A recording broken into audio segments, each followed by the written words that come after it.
Hey everyone, and welcome to Nighttime Stories. I'm here to help you drift off into a peaceful sleep. Let me know where you're watching from. I always love seeing how far these stories reach. Now, get comfortable and relax. I never thought I would end up in a place like that, not really. Old abandoned spaces always look more exciting in photos than they feel when you are actually standing there. In pictures, the paint peeling from a wall can look like art. Rusted metal can feel cinematic, but in person, it just smells like damp wood, oil, and something sour you cannot quite name. That carnival had been closed for years. Everyone in town knew that.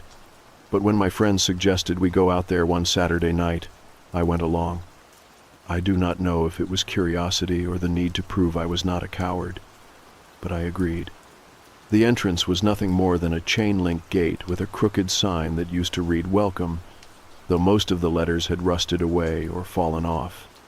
A heavy padlock hung from the chain, but the fence beside it sagged so low that people had clearly climbed over before. The four of us went one at a time, trying not to catch our jeans on the metal, and for a moment on the other side, I felt like I had crossed into somewhere I was not meant to be. The air seemed different. Heavier. The grass was overgrown, stretching up past my knees, and every step was followed by the dry sound of something crunching beneath. The carnival ride stood like skeletons. The Ferris wheel loomed in the distance, unmoving. Its paint faded to a sickly gray. Food stalls slumped against each other. The wood warped from years of rain. The air smelled faintly of rust, and there was something else mixed in, like the faint sweet tang of burnt sugar. I thought I imagined it at first, because the place had been closed for so long that no food could possibly be left behind. But the smell lingered, subtle but there, as though the whole place remembered what it once was. We wandered toward the center, flashlights sweeping across broken signs and rotting benches. Someone had tagged the walls with spray paint, crude faces and words, but most of it was so faded that it was barely legible. My friend joked about setting up camp there, and another laughed too loud, the sound echoing strangely through the empty space. That was when we heard it. At first I thought it was one of them trying to spook me, because that was the sort of thing they would do. But as soon as the sound drifted across the air, all four of us froze. It was the sound of a child laughing. Not just any laugh either. It was high and sharp, full of the kind of joy that only children manage when they are playing. It rang out from somewhere near the rides, faint but clear enough to know exactly what it was. I remember the way my chest tightened, my flashlight shaking as I tried to find where it had come from. My friends went quiet too, their faces pale, though one of them forced out a laugh and said it was probably an echo or an animal. We stood there too long, straining our ears. I wanted to believe him, wanted to tell myself it was nothing, but there was no mistaking the rhythm of that sound. The way it bubbled up and trailed off, the way it carried on the still night air.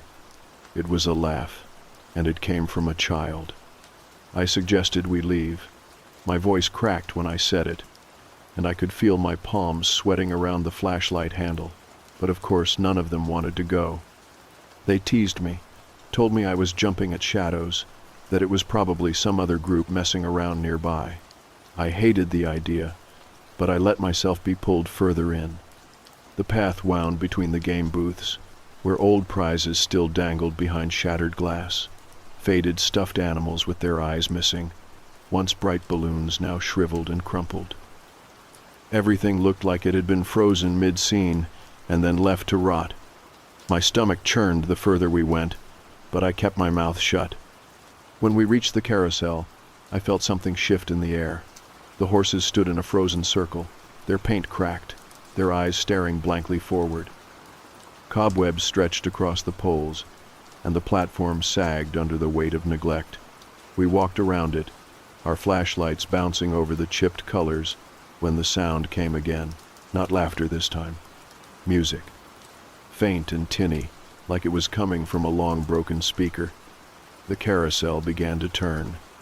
Slowly at first, then with more certainty, the platform rotated. The horses bobbed up and down in jerky movements, as if their stiff joints were grinding back to life. The music stuttered in the air, the kind of cheerful carnival tune that would have once been inviting but now made my stomach twist. We froze, all of us, our mouths open, the beams of our flashlights catching on the gleam of the poles as they moved.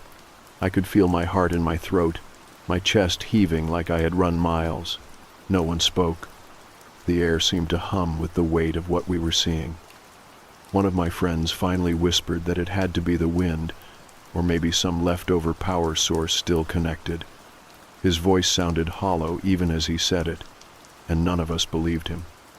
The ride turned one full circle, the music warbling, then slowed to a stop.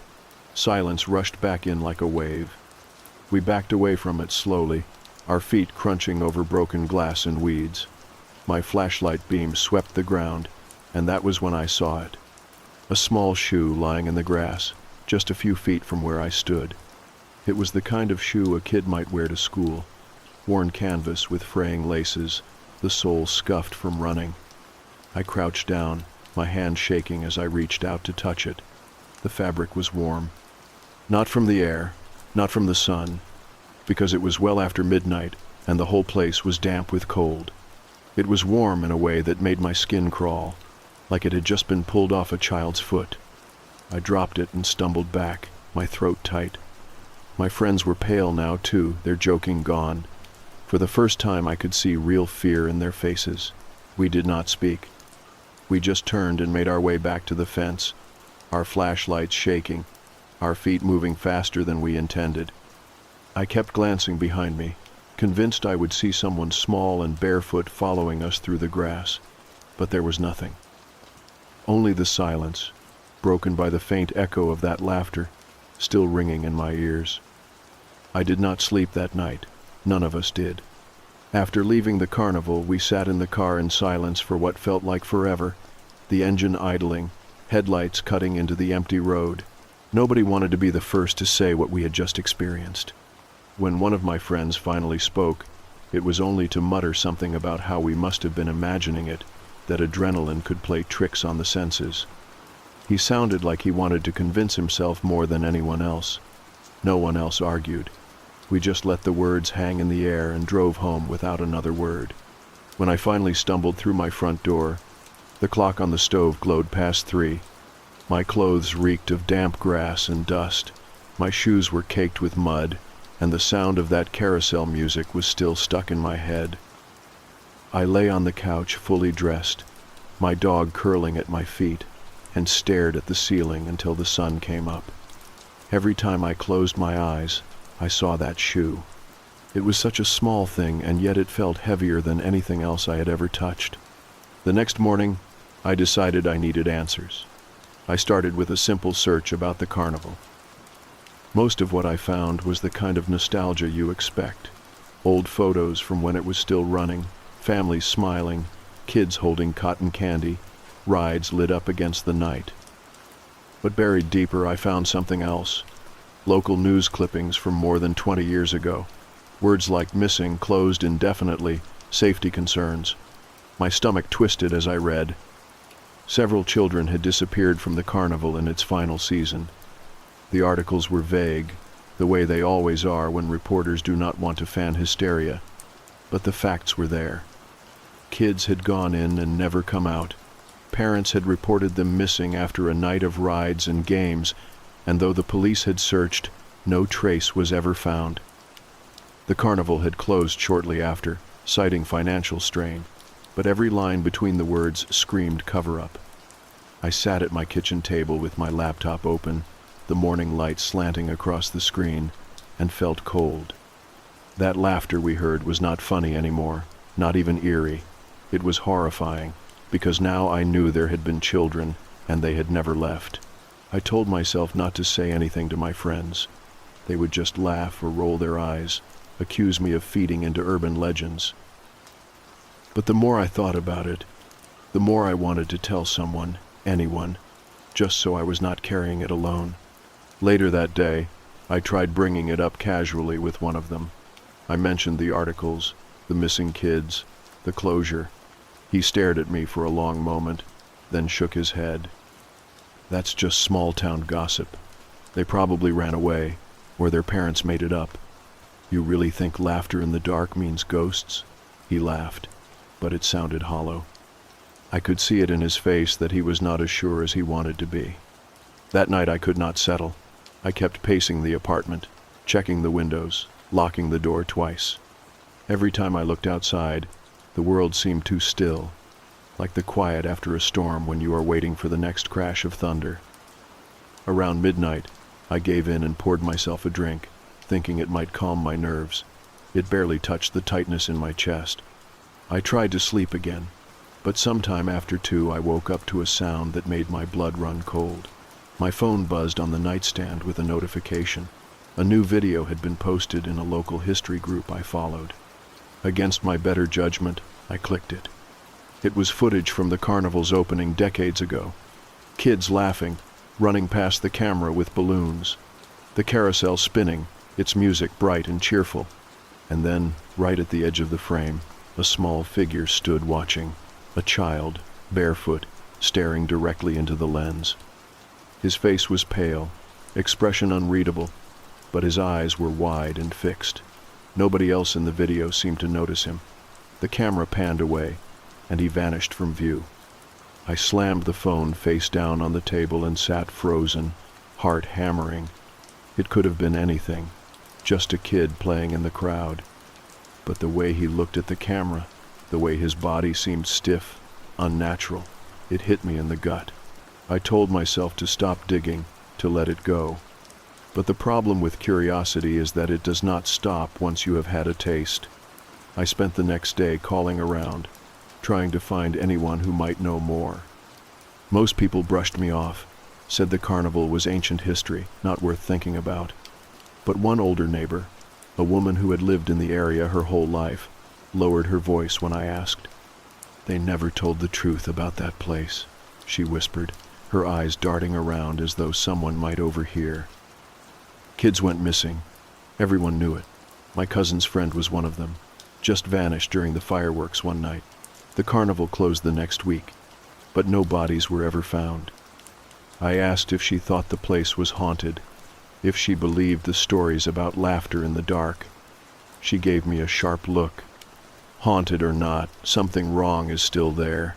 You do not go near it, not if you know what is good for you." I walked away with my stomach in knots. Her words replayed in my head all night. Not haunted, something wrong. The distinction chilled me more than if she had simply blamed ghosts. That weekend, I drove past the carnival again. I told myself I was just passing by, that I would not stop. The sun was low, the sky stained orange, and the Ferris wheel loomed over the trees like a skeleton reaching for the clouds.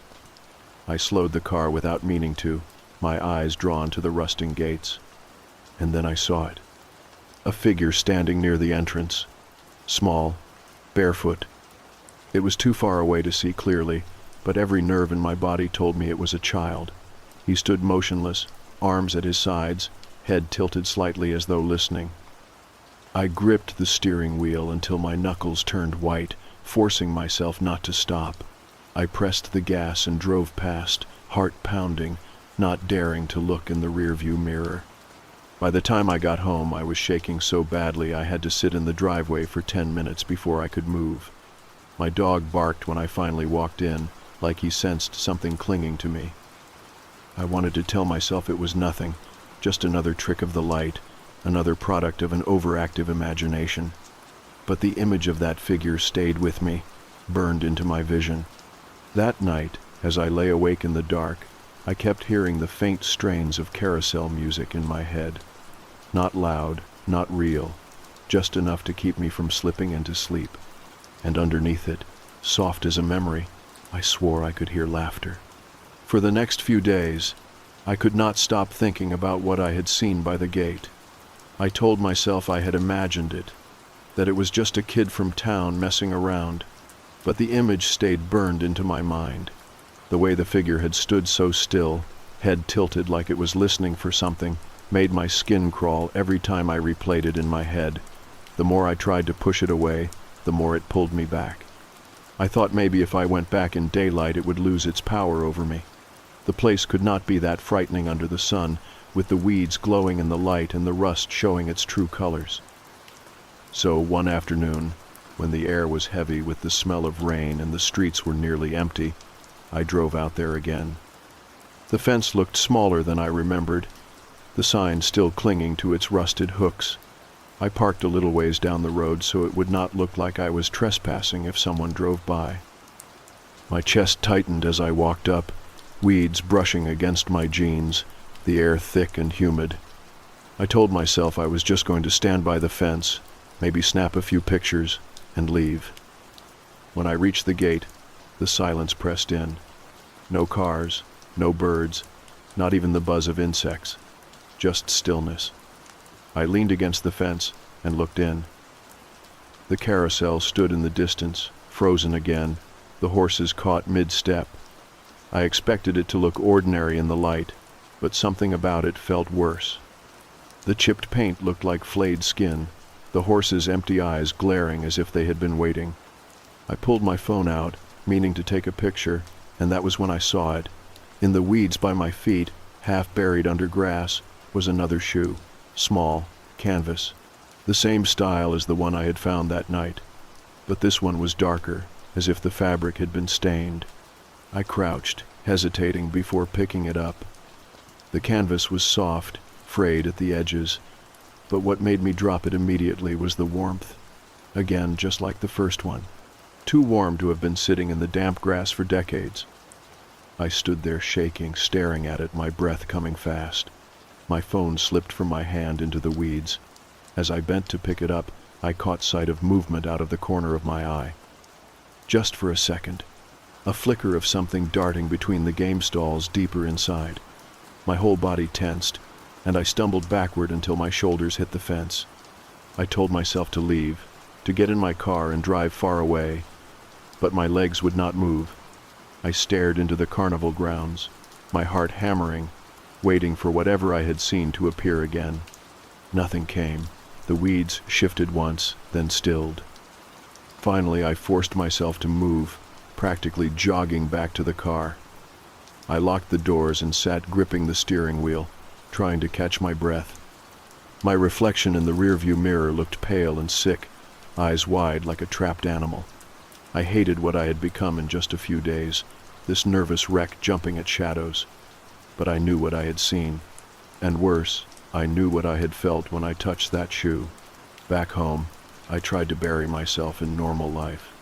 Work, chores, scrolling on my phone, anything to keep my mind busy.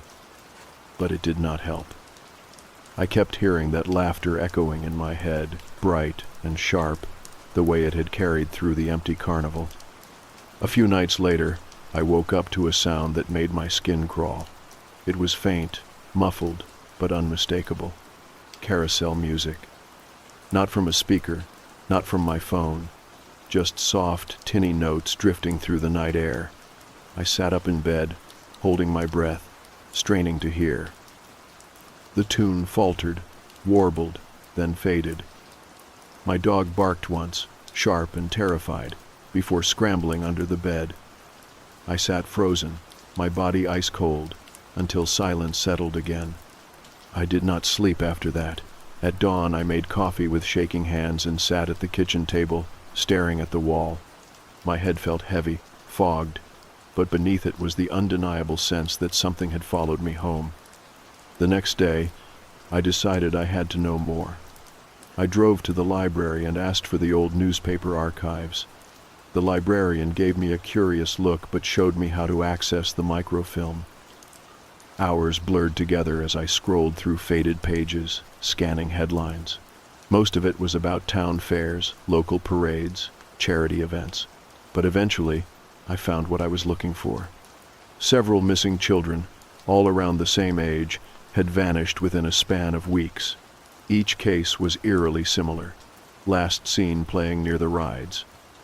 Parents reported hearing strange music when they were looking for them. Police had combed the grounds but found nothing.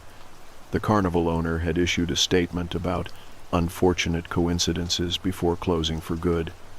One article made my stomach clench. A quote from a mother whose son had disappeared.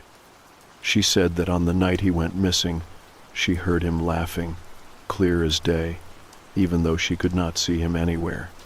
It was his laugh, she said. I would know it anywhere. But it came from all around me, like the air itself was carrying it. Just away.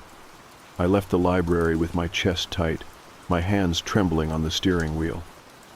I wanted to believe it was all coincidence, that my mind was weaving the past and present together into something more sinister than it really was. But then I remembered the warmth of that shoe in the grass, the faint music outside my bedroom window. That night, I lay awake again, staring at the ceiling. At some point I must have dozed, because I woke to the sound of something tapping lightly against my window.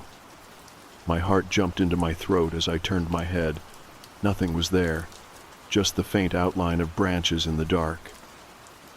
But when I looked back at the foot of the bed, my breath caught. A Polaroid lay on the blanket. I did not own a Polaroid camera. The picture was grainy, washed out, but the image was unmistakable. It was me, standing by the carnival gate in broad daylight, holding my phone. I had never seen anyone else there that day. I sat frozen, staring at that Polaroid like it might burn through my hands. My first thought was that someone was playing a trick, that maybe one of my friends had followed me that day and snapped the photo to scare me. But even as the thought formed, I knew it did not add up. None of them had been there. I had parked far down the road, crept up to the fence in silence, barely stayed longer than a few minutes. If someone had been close enough to take a picture, I would have seen them. My dog whined at the foot of the bed, pawing at the blanket like he wanted to bury himself. I shoved the photo into my nightstand drawer, shut it tight, and sat there listening to my own heartbeat thudding in my ears. Sleep was out of the question. I turned on every light in the apartment and sat at the kitchen table, staring at the window. The next morning I pulled the picture out again, hoping daylight would make it less terrifying. It did not. If anything, I noticed more. In the background behind me, just at the edge of the frame, a small figure stood by the gate. It was blurry, almost blending with the weeds, but the size was unmistakable. A child, arms hanging loose, head tilted the same way I had seen before. I shoved the photo back into the drawer, locked it, and tried to tell myself I was imagining the figure. A trick of the grass, maybe a shadow, but the unease sat like a stone in my gut. I could not shake the feeling that someone, or something, had been standing there watching me. The following days blurred together in a fog of exhaustion. Every night I lay awake listening for faint music, laughter, or footsteps. Some nights were silent, but the silence felt weighted, like the moment before thunder. Other nights I swore I heard faint tapping at the windows, the sound of tiny hands brushing against glass. My dog refused to sleep in my room anymore. He curled up by the front door instead, as though guarding against something outside.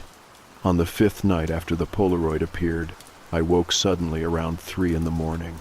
My mouth was dry, my heart racing before I even knew why. I sat up, straining to listen, and then I heard it. Laughter. Not outside, not in the distance. Inside. It was faint, muffled, drifting through the vents like the air itself was carrying it. My whole body went rigid. I gripped the bat I had taken to keeping by the bed, but the sound had already stopped. Only silence pressed in again, heavier than before. I did not sleep after that. I stayed on the couch until dawn, all the lights burning, my eyes fixed on the dark hallway. When morning came, I walked into the kitchen for coffee and froze.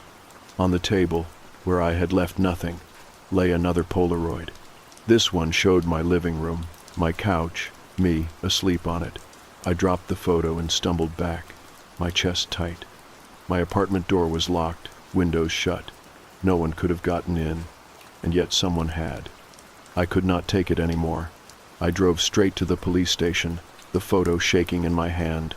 The officer behind the desk took one look, frowned, and asked where I had gotten it. When I explained, He looked at me like I was crazy. They filed a report, but I could tell by the tone of his voice they thought I had staged it myself. I left the station humiliated and more terrified than ever. If no one believed me, then I was on my own. That night I pushed my dresser in front of the bedroom door, locked every window, and sat awake with the bat across my lap. Hours crawled by. My eyes grew heavy, but I forced them open again and again. Sometime past 2, I must have drifted, because the next thing I knew, a faint noise pulled me awake. The sound of paper sliding against wood, my nightstand drawer. I stared at it, my throat dry, too scared to move. Slowly, the drawer creaked open an inch, then another. Inside, the Polaroid I had locked away shifted to the top, as though invisible hands were sliding it forward. My chest heaved. I jumped up, grabbed the drawer, and slammed it shut. The bang echoed through the room. For a long moment I stood there trembling, listening to the silence. Then, faintly, I heard laughter again, this time closer. The next morning, I packed a bag. I told myself I would stay with a friend for a while, get away from the apartment, clear my head. I did not tell them why. I could barely explain it to myself, but I knew I could not stay there. But as I zipped my bag and turned toward the door, something caught my eye. On the floor by the couch, half hidden under the blanket, lay another small shoe. The same size, the same canvas fabric, this one even dirtier than the last. I stared at it until my vision blurred, every hair on my body standing on end. I did not take the shoe. I did not even touch it. I left the bag on the couch, grabbed my keys, and fled the apartment without looking back. I drove aimlessly for hours, too wired to think, until I ended up back near the carnival. The gate loomed ahead, the rusted sign swaying slightly in the breeze. I pulled over without meaning to, sitting in the car with my hands shaking on the wheel. And then, just as the sun dipped low, I saw it again. The figure of a child standing by the gate, this time closer than before. I could see more detail now. Small bare feet, legs pale against the weeds, head tilted to one side as though listening. He did not move, did not wave. Just stared at me with an expression I could not read. I floored the gas and sped away, my heart slamming against my ribs. That night, back at my friend's house, I lay awake on the couch. I told myself I was safe, that it was just an image burned into my mind. But around 3 in the morning, the faint sound of carousel music drifted through the window. My skin went cold. I sat up, straining to listen, and then froze. Another Polaroid lay on the coffee table in front of me. This one showed my car, parked by the carnival gate, and the child standing right outside my window, his face pressed to the glass.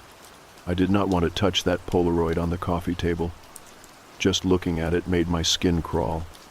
The way the child's face was pressed against the car window, the blurred suggestion of wide eyes and a faint grin, it was too much.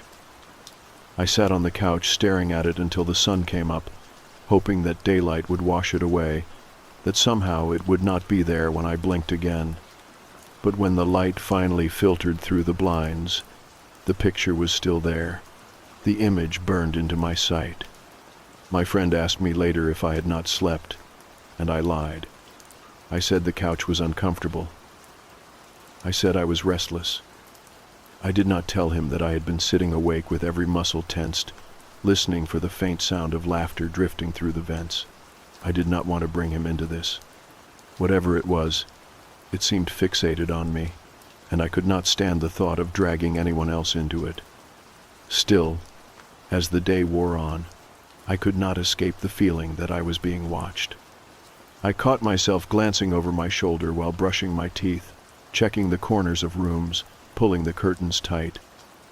At one point, when I stepped outside to let the dog into the yard, I thought I saw someone standing across the street. Just a small figure in the shadows of a tree. By the time I focused, it was gone.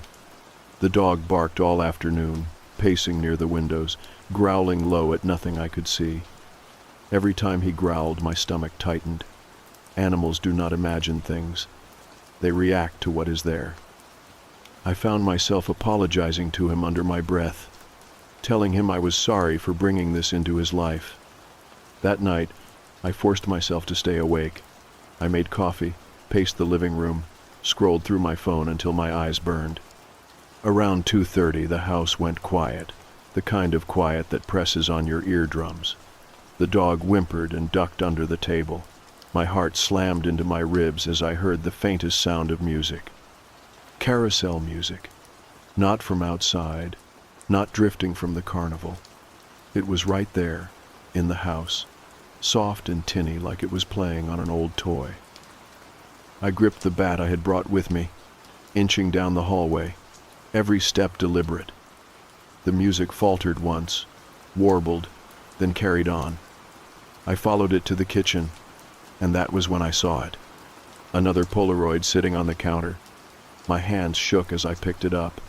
The picture showed me standing in that exact hallway, bat in hand, looking terrified. The photo had been taken seconds earlier. I dropped it, stumbling backward, bile rising in my throat. My chest heaved as the music stopped abruptly, the silence ringing in my ears. I ran back to the couch, pulled the dog close, and sat there until dawn, heart hammering, not daring to close my eyes. By the next morning, I was unraveling. My friend asked again if something was wrong, and I snapped at him, telling him to mind his own business. He looked hurt, but I did not have the energy to explain. How could I? How could I tell him that something impossible had followed me home, that it was leaving snapshots of my fear scattered around like trophies? I tried leaving town that day. I thought maybe distance would break whatever hold this thing had. I packed a small bag, loaded the dog into the car, and just drove. Highways blurred together, the sun sinking low behind me, and for the first time in weeks, I felt almost free. Then I stopped for gas at a lonely station miles from anywhere. I filled the tank, walked inside to grab a drink, and when I came back, there was something on the driver's seat, another Polaroid. This one showed me walking into the gas station. I nearly collapsed right there on the pavement. My hands shook so badly I could barely hold the steering wheel as I pulled back onto the road. My head spun with the realization that no matter how far I drove, it was not enough. I could not outrun this. By the time I checked into another cheap motel, I was barely functioning. I locked the door, shoved a chair under the knob, pulled the curtains tight, and sat on the bed with the dog curled at my side. My whole body was buzzing, every nerve on edge. I told myself I would just rest my eyes for a moment. I woke to the sound of laughter. It was not faint this time. It was sharp, close, echoing off the walls of the motel room. My eyes flew open, and for a split second I swore I saw movement near the bathroom door. Small, pale, the outline of a child. When I blinked, it was gone.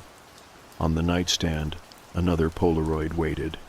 This one was worse than the others. It showed me asleep on the bed, the dog curled beside me, but standing in the corner, clear as day, was the child. Small frame, bare feet, head tilted, watching me with that same expressionless stare. My stomach turned to stone. I sat there shaking, clutching the photo, trying to convince myself it was fake, that I was losing my mind. But the details were too sharp, too specific. My clothes, my posture, the position of the dog, all of it matched perfectly. I did not sleep again. I sat awake until dawn, every muscle locked, eyes burning. When the first light touched the curtains, I packed the bag and fled the motel. I did not know where I was going anymore. I only knew I could not stop moving. Driving aimlessly, I realized something that chilled me deeper than anything else. The Polaroids were not random. They were closer each time. At the carnival gate, at my car window, inside my living room, inside my friend's house, inside my motel room. It was not just following me, it was closing in. By the time I pulled back into town, I was shaking so badly I could barely turn the wheel. I parked in front of my apartment, staring up at the dark windows, knowing I could not go back inside. but I also knew I could not keep running forever. I sat there for hours, gripping the wheel, trying to decide what to do. Finally, as the sun dipped below the horizon, I opened the car door and stepped out, my legs weak beneath me. I do not know what I expected. Maybe silence, maybe relief. Instead, I found another Polaroid taped to my front door. This one made my stomach drop. It was me, standing in the car, hands gripping the wheel, staring up at my own apartment, taken from the outside, taken from just a few feet away. I stood there staring at the Polaroid taped to my door, my whole body numb. The photo showed me sitting in the car I had just stepped out of, staring at the very door where the picture now hung. It was impossible. The timing alone was impossible, but there it was, taped neatly at eye level, like someone wanted me to see it before I even set foot inside. My first thought was that I had to get out of there. My second thought was that there was no point. The pictures had followed me everywhere. The motel, the gas station, even my friend's house. Wherever I went, it found me. Running would not change anything. I peeled the photo from the door with shaking hands. Up close, I noticed something I had not before. The frame of the picture was smeared with faint red crayon lines. Just a few strokes, like a child had drawn on it in a hurry. I dropped it immediately, bile rising in my throat. Inside the apartment, the air felt heavy, stale. My dog refused to cross the threshold, whining and backing up until I gave up trying to coax him in. I shut the door behind me and leaned against it, the silence pressing down. Every room felt wrong. The shadows stretched too far. The corners seemed deeper than they should. I turned on every light, but the brightness only made the emptiness worse. It was like the place was hollowed out, waiting for something to step inside. I sat on the couch and tried to breathe, my bat across my lap. My head ached from lack of sleep, my chest tight from days of fear. I told myself I had to face this. If I kept running, it would just keep following. If I stayed, maybe I could understand what it wanted. Hours passed like that. Nothing happened. The clock crept past 2, then closer to 3. My eyelids grew heavy, my grip on the bat loosening. Just as I started to drift, a faint sound pulled me back. Carousel music, tinny, broken, drifting through the apartment like it was playing from the walls themselves. My heart lurched. I stood, gripping the bat, every muscle trembling. The music grew louder, circling the room, echoing from every corner. I shouted into the empty space, my voice breaking. "What do you want from me?" The music stopped. Silence pressed in, and then, soft and clear, a child's laugh floated from the hallway. I turned slowly, my throat dry. At the far end of the hall, just by the bedroom door, stood the figure, small, pale, barefoot, head tilted, arms loose at its sides. For the first time I could see its face. It was not monstrous. That was almost worse. It was just a child, thin, eyes too dark, lips pressed in a straight line, expressionless, like it had been waiting a long time for me to finally look.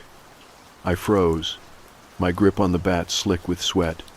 The child did not move. It just stared, the silence stretching until my chest ached from holding my breath. And then, slowly, it raised one hand. In its fingers was another Polaroid. I did not want to see it.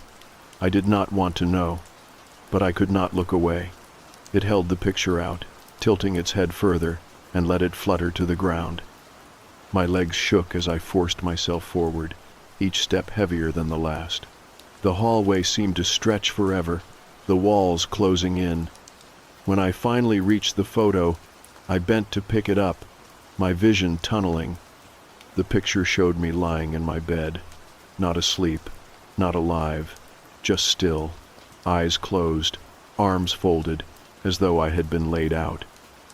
And at the foot of the bed, the child stood smiling, wide and unnatural, teeth too sharp for its face. My stomach lurched. I dropped the photo, stumbling back. When I looked up, the hallway was empty. The child was gone. The silence rushed in again, thicker than before. I ran through every room, flicking on lights, checking closets, even pulling open the shower curtain with my bat raised. Nothing. Not a sound, not a shadow.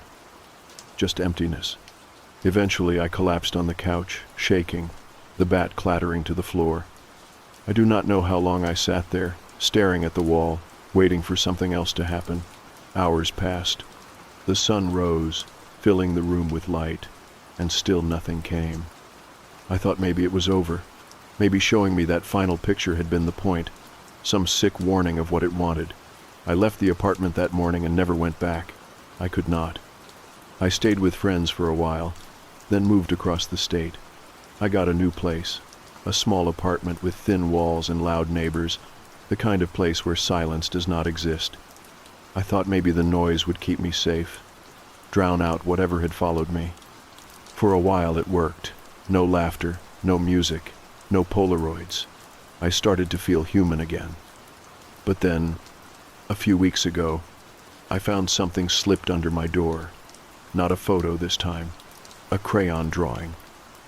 It showed me sitting on my couch, head in my hands, looking tired, and behind me, standing just at the edge of the paper, was a small figure, pale, barefoot, head tilted. I keep it in a drawer I cannot bring myself to open again. Some nights I sit awake listening, straining for carousel music or faint laughter, wondering if this is the night it decides to step back into view. I do not know what it wants. I do not know why it chose me.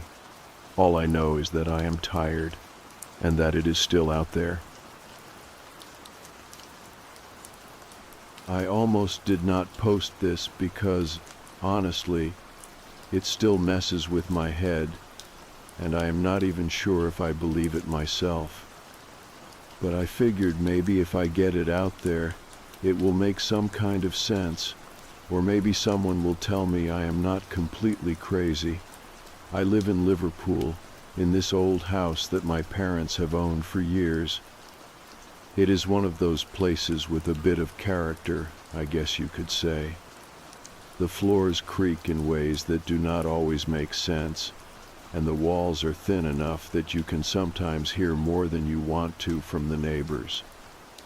Not that I pay much attention to those noises, or at least I try not to. So my parents were away for the weekend, and I had the place all to myself.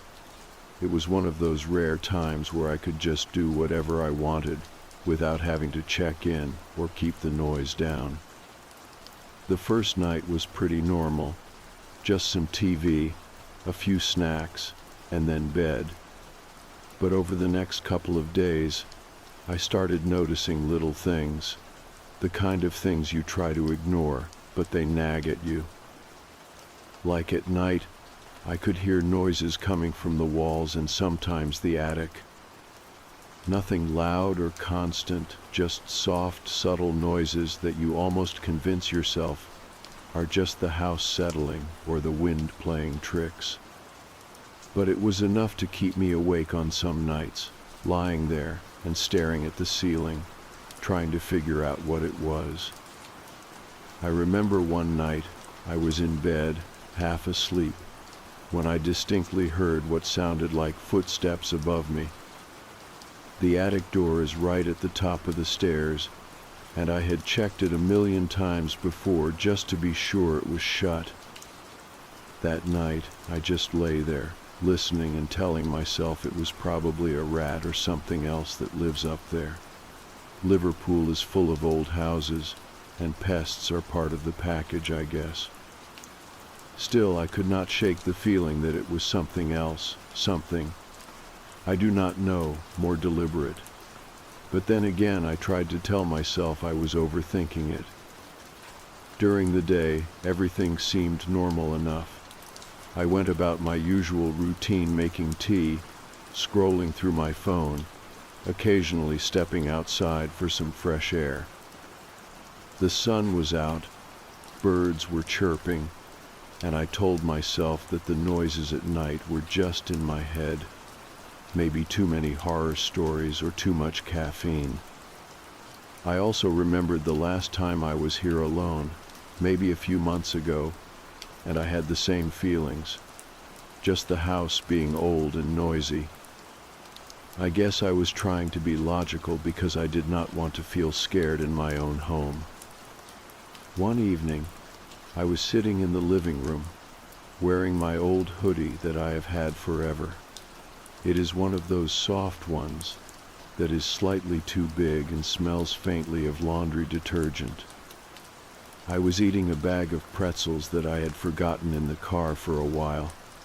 It was one of those half-eaten bags that you find when you dig around and think you will finish later, but never do. I remember noticing how quiet the house felt, except for the usual humming of the fridge from the kitchen, nothing out of the ordinary. I was about to get up to grab a glass of water when I heard the fridge door creak open.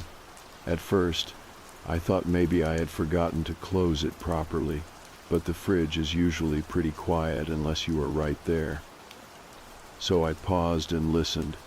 The door opened again, slowly, and then there was the sound of someone moving around inside the kitchen.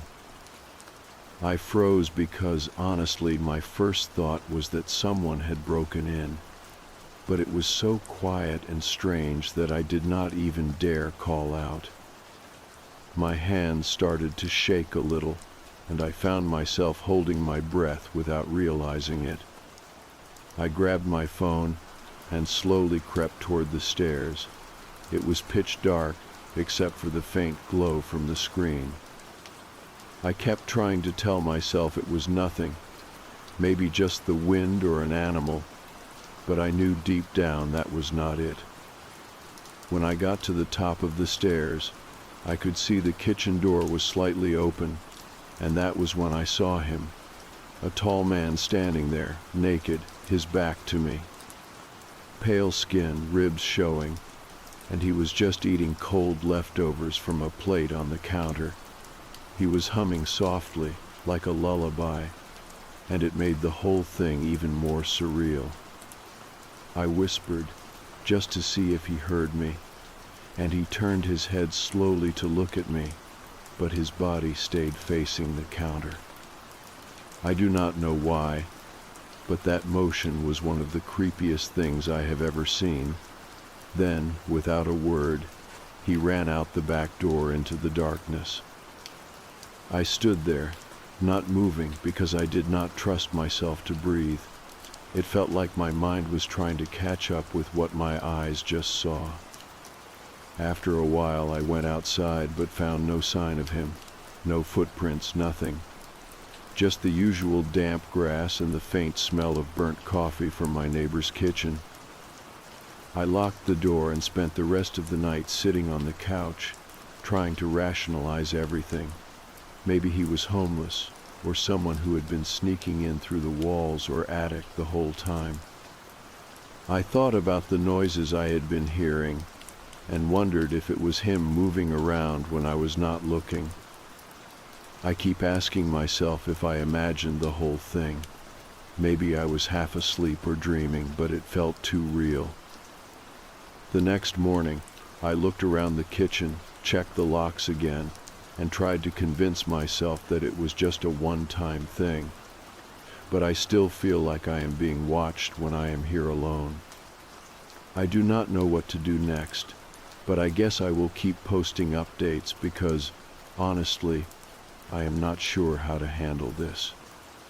After that night, I kept waking up thinking I heard noises again. It was hard to tell if I was just on edge or if something was actually moving around the house. The walls sometimes sounded like something scratching or shifting, but it never lasted long enough for me to be sure.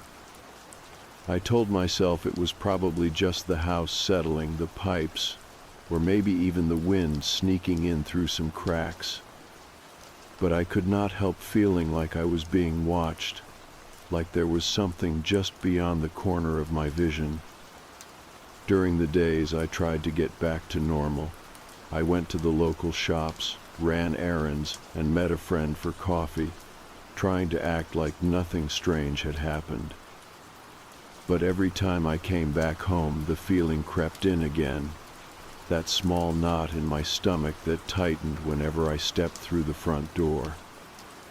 I started checking the locks obsessively, even though nothing had been taken or broken. The doors were all secure, the windows too, but that did not stop me from double and triple checking. I could not explain why, but it felt like the house was not just a house anymore. It was a place that held something hidden, and I was just waiting for it to show itself again. One evening, I was sitting in the living room watching some late-night TV. I was wearing the same hoodie I had on the night before the man showed up. It was comfortable, and I liked the way it smelled, a mix of my own laundry and a faint hint of the detergent I used. I had a half-eaten bag of pretzels on the coffee table, the salty crumbs scattered on the surface where I had been snacking. The house was quiet, except for the soft hum of the fridge somewhere in the kitchen. I thought I heard something upstairs, near the attic door. It was a low noise, almost like breathing, but I could not be sure. I froze, my hands gripping the armrests of the sofa without me even noticing. I tried to talk myself down, telling myself it was nothing, probably just the wind again, but I did not really believe it. After a few moments, the noise stopped, and I tried to convince myself to get up and check. But then I thought about that man in the kitchen, how he had been so calm and quiet, and I found myself sitting still, not moving. It felt safer to just stay put and pretend I had not heard anything at all. The next day, I decided to look around the house more carefully. I started in the attic because that was where most of the noises seemed to come from. The attic is not a finished space. It is full of old boxes, some broken furniture, and dust that has not been disturbed in years. The floorboards creak loudly underfoot, and the only light comes from a small window at one end that looks out onto the back garden. I opened some of the boxes, finding old clothes and random bits and pieces that my parents had forgotten about. Nothing seemed out of place. No signs of anyone having been there recently. The air smelled musty, a mix of damp wood and old fabric. I was about to leave when I noticed something odd near one of the beams. There were faint scratches on the wood, like someone had been trying to claw or dig at it. I ran my fingers over the marks and tried to tell myself it was probably just the natural wear and tear of the house, but it felt too deliberate to be random. I stood there for a while listening to the silence, wondering if it was connected to the noises or the man in the kitchen. I kept thinking that maybe he had been living somewhere in the house, maybe even in the walls or attic, and that was how he was able to move around so quietly. Later that night, I sat in the kitchen making a cup of tea when I thought I heard footsteps behind me. I turned around quickly, but no one was there. The house was empty except for me. I told myself I was imagining things, that my mind was playing tricks because of the stress and fear, but it was hard to shake the feeling that I was not alone. I kept glancing toward the back door in the hallway, expecting to see that pale man again, or at least some sign of him. I started keeping a journal, writing down every strange thing I noticed, every sound that seemed out of place. It helped me feel a bit more in control, like I was trying to understand what was happening rather than just waiting for the next weird thing to occur. Some nights, the noises were louder, and other nights, the house was completely silent, almost unnervingly so. I began to notice patterns, small things like the fridge humming at odd times or the back door creaking just slightly, even when I was sure it was shut tight. One morning, I found the kitchen floor wet near the sink. Not a lot, just enough to notice if you were paying attention. I had not spilled anything, and the tap was off. I wiped it up and checked under the sink, but everything looked normal. I thought maybe it was condensation or a leak, but I could not find any source. It was just another little thing that did not make sense, but was not scary enough on its own to be worth mentioning to anyone. I also started noticing the way the light changed in the house during the day. The rooms that should be bright were often dim or shadowed, and some corners seemed to absorb the light rather than reflect it. It was subtle, and I was probably imagining it, but it added to the growing feeling that the house was not quite right. Sometimes I caught myself looking over my shoulder, expecting to see something or someone standing there, but there was never anything. I thought about telling my parents, but I did not want to worry them or seem ridiculous. They have lived here for years and never mentioned anything strange. Maybe I was the only one who noticed because I was alone. I kept thinking maybe it was just the silence that made me more aware of everything, the kind of silence that makes small noises seem huge. I told myself that I would be okay, that I just needed to get through the weekend and they would be back soon. Despite trying to act normal, I could not stop checking the locks every time I went to bed. I made sure all the windows were closed, even the ones upstairs that I rarely use. I double-checked the back door and the front door at least 3 times before finally settling in.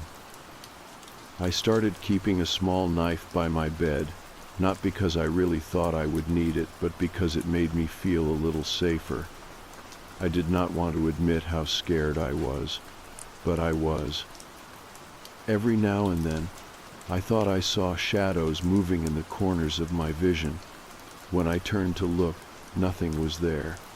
I told myself it was the way the light fell, or my tired eyes playing tricks. I tried to distract myself with music or TV, but the feeling always came back, like something was just waiting for me to notice it. It was exhausting and frustrating, because I wanted to believe I was safe, but could not stop feeling like I was being watched. One night, I was lying in bed when I heard a faint humming coming from downstairs. It was the same kind of quiet tune I had heard the man in the kitchen humming. I could not make out the words or melody, but it was soft and slow. I debated getting up to check, my mind racing between curiosity and fear. I stayed frozen for a long time, holding my breath, trying to convince myself it was nothing. Eventually the humming stopped, and I fell asleep, but it was one of those moments I have not forgotten. That weekend I realized I had been holding my breath more than usual, and my hands were often shaking without me noticing. The fear was not constant, but would come in waves, sometimes so strong I could barely think straight. I was tired all the time and kept second-guessing everything I saw and heard. I almost did not want to be alone in the house anymore, but I was stuck. My parents were still away, and I had no one to call. I think what scared me the most was not knowing who the man was or where he came from. Was he homeless, lost, or someone who had been living inside the walls all along? I kept wondering if I had glimpsed just a small part of something much bigger and more disturbing. But then I would remind myself to breathe and focus on the small details, the smell of burnt coffee from the neighbor's kitchen, the softness of my hoodie, the taste of the salty pretzels. Those little things were the only reminders that I was still here, still safe, or at least I hoped so. After a few more days alone, I started to notice that my sense of time was all messed up. It was like the house was messing with me somehow. I would wake up thinking it was morning when it was actually the middle of the night, or sometimes I could not tell if it was late afternoon or early evening. I blamed the fact that I was hardly sleeping properly, but it also felt like the light coming through the windows was different somehow, not brighter or darker, just off. Like it was filtered through something I could not see. Maybe it sounds crazy, but I could swear the colors were duller and the shadows seemed to linger longer. One evening, I was sitting in the living room, wrapped in that same old hoodie I have worn almost every day while I was alone. I was sipping a lukewarm cup of tea I had forgotten about, and the bag of pretzels was still on the coffee table, half empty and kind of stale by now. I remember feeling tired, but restless. The TV was on, but I was not really watching it. My mind kept drifting back to the night I saw the naked man in the kitchen. It was such a strange image, the way he stood there with his back to me, so calm and quiet, humming like that. I kept wondering if he was still around, or if it had just been a one-time thing. That night, I was lying in bed when I heard the scratching again.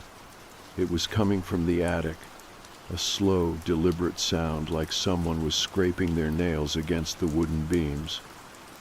I tried to tell myself it was just a branch rubbing against the roof or maybe a rat, but it did not feel right.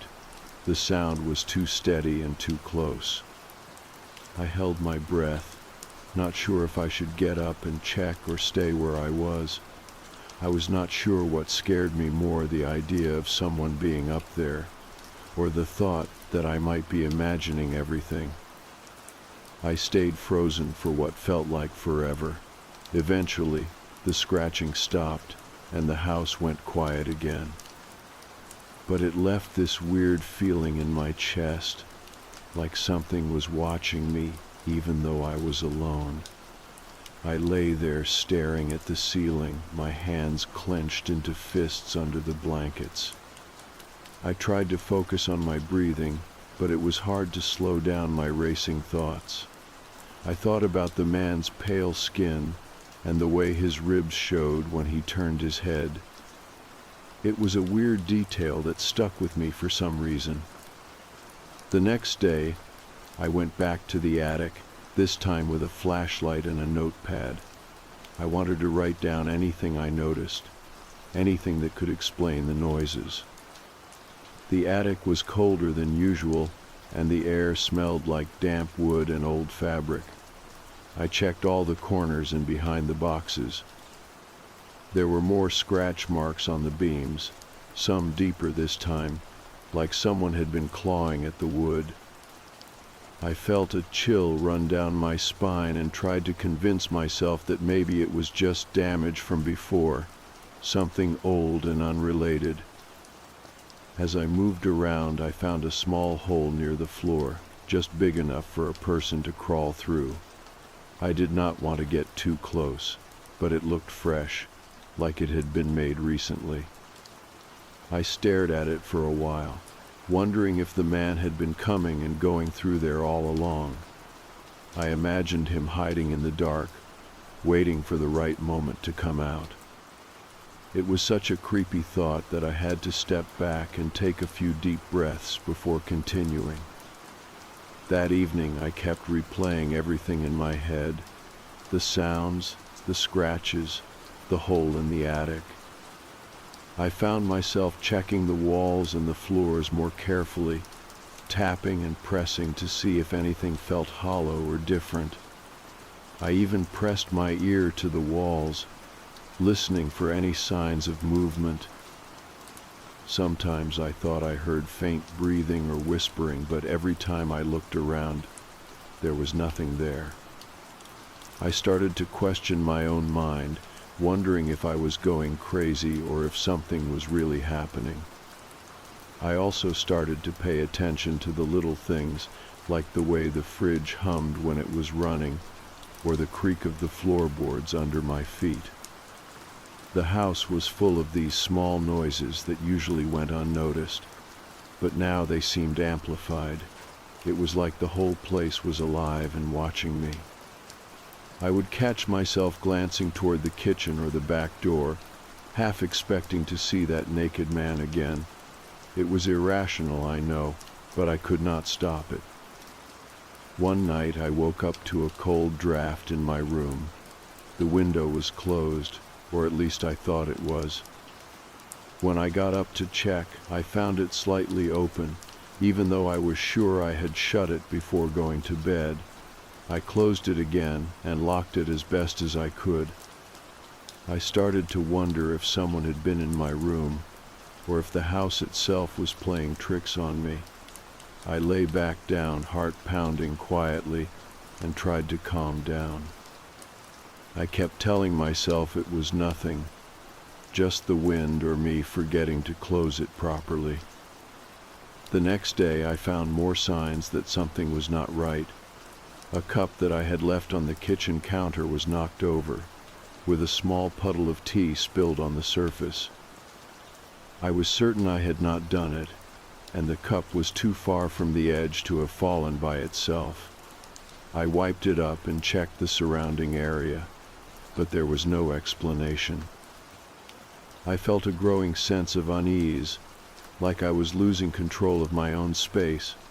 The idea that someone could be moving around the house without me knowing was becoming harder to dismiss. I started talking to myself more often, quietly muttering to stay grounded or to work through my thoughts. It felt strange, but it helped a little. I would say things like, maybe it is just the house, or I am probably imagining things out loud, hoping to convince my brain to calm down.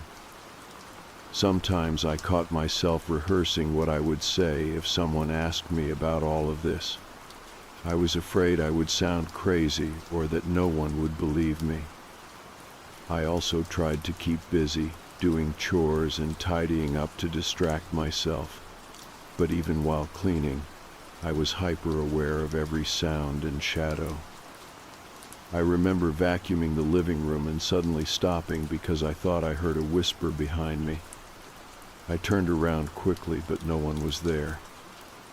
My heart was racing, and my hands trembled as I set the vacuum down. I sat on the sofa for a long time, trying to steady my breathing before continuing. On another day, I noticed that the back door was slightly ajar. I could not remember leaving it open, and the locks were intact. It was one of those doors that should have made noise when it moved, but this time it was silent. I closed it firmly and pushed on it to make sure it was locked. The idea that someone could be sneaking in and out without me hearing was terrifying. I kept thinking about that man and how he had disappeared into the night so quickly. I started leaving the lights on in the kitchen and hallway, even during the day.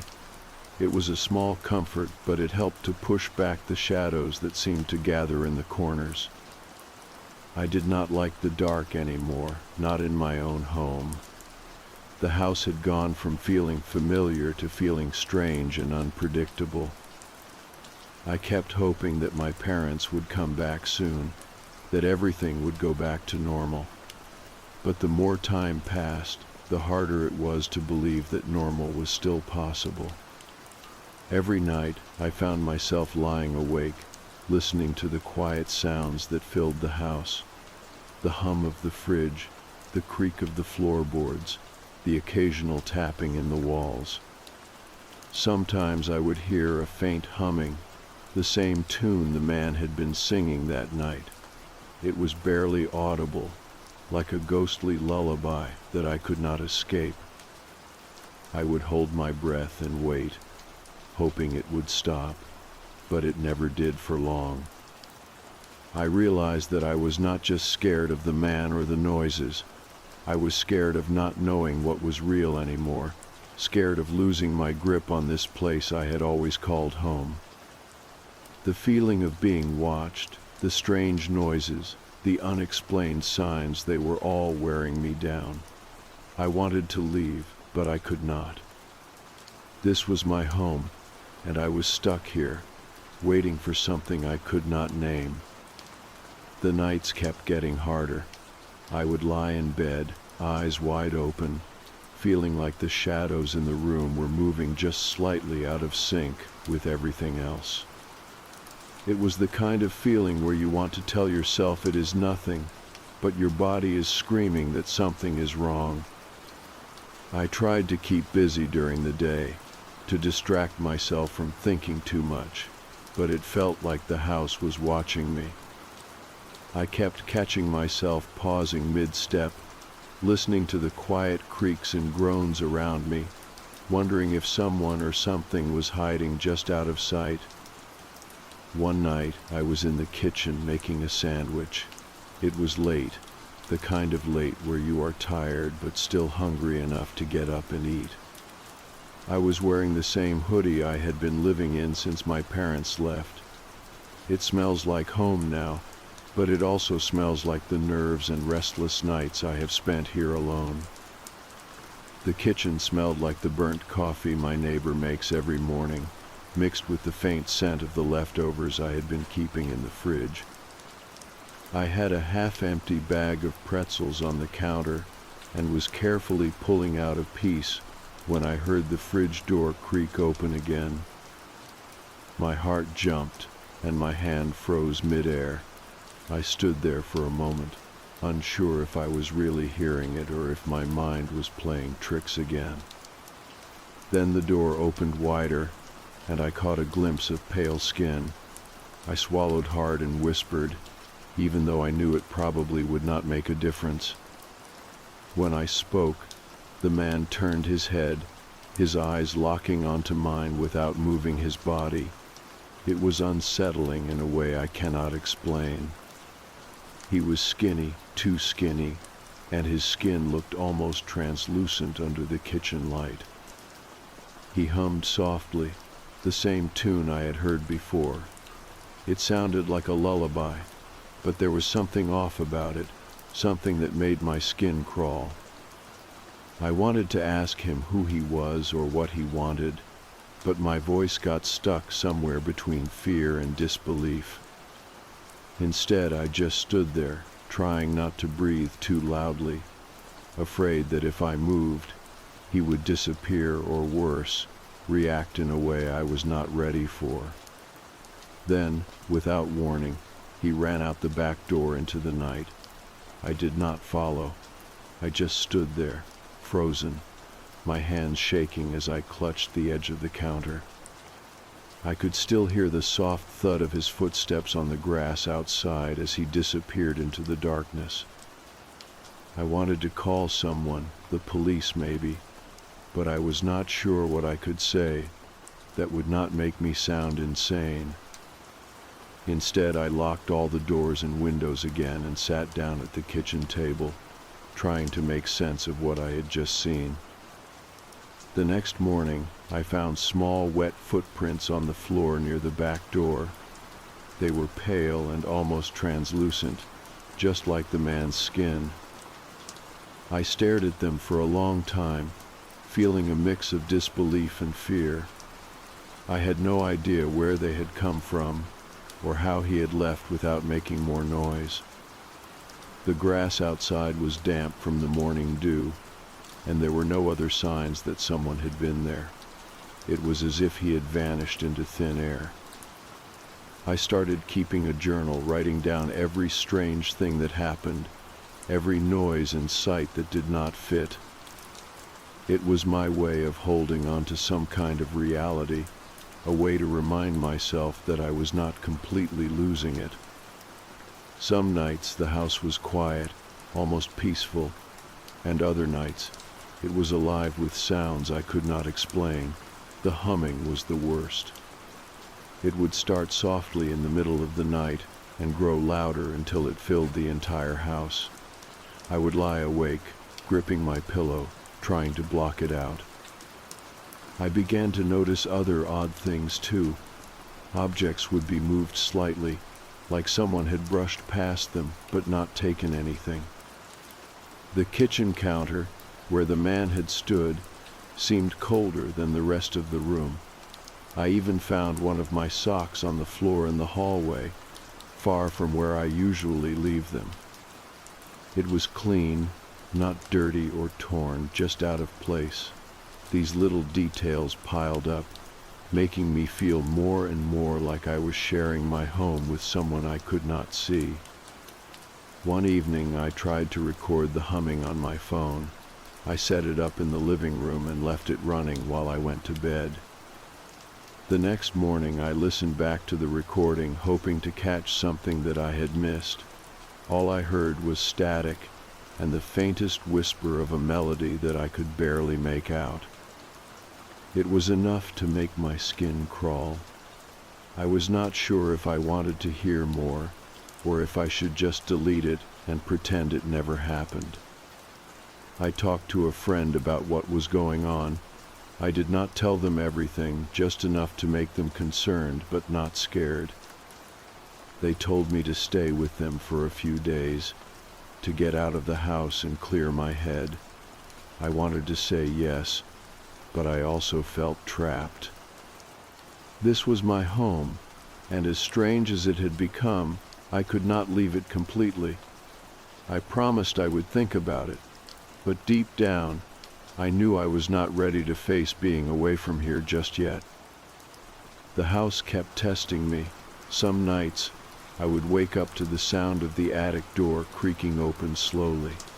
I would lie there, heart racing, waiting for something to happen. Most of the time, nothing did, but once or twice, I thought I heard footsteps on the stairs, soft and careful, like someone was sneaking around. I wanted to believe it was just my imagination, but the fear was real enough to keep me awake for hours. I started sleeping with the lights on, leaving the hallway and kitchen lamps burning all night. It was a small comfort, but it helped push back the shadows. Still, I could not shake the feeling that the house was watching me, waiting for me to let my guard down. I found myself jumping at every noise, every creak and groan that the old house made. My hands would shake, and sometimes I would hold my breath without realizing it, trying to stay as quiet as possible. One morning, I found a note tucked under the kitchen door. It was written in shaky handwriting on a scrap of paper. The words were simple, "I see you." My hands trembled as I picked it up. I looked around the empty kitchen, feeling like my skin was crawling. There was no sign of how the note had gotten there, or who might have left it. I stuffed it in my pocket and sat down, trying to calm my racing thoughts. I started to question my own sanity. Was this some kind of sick joke? Had I imagined the man, the humming, the footprints?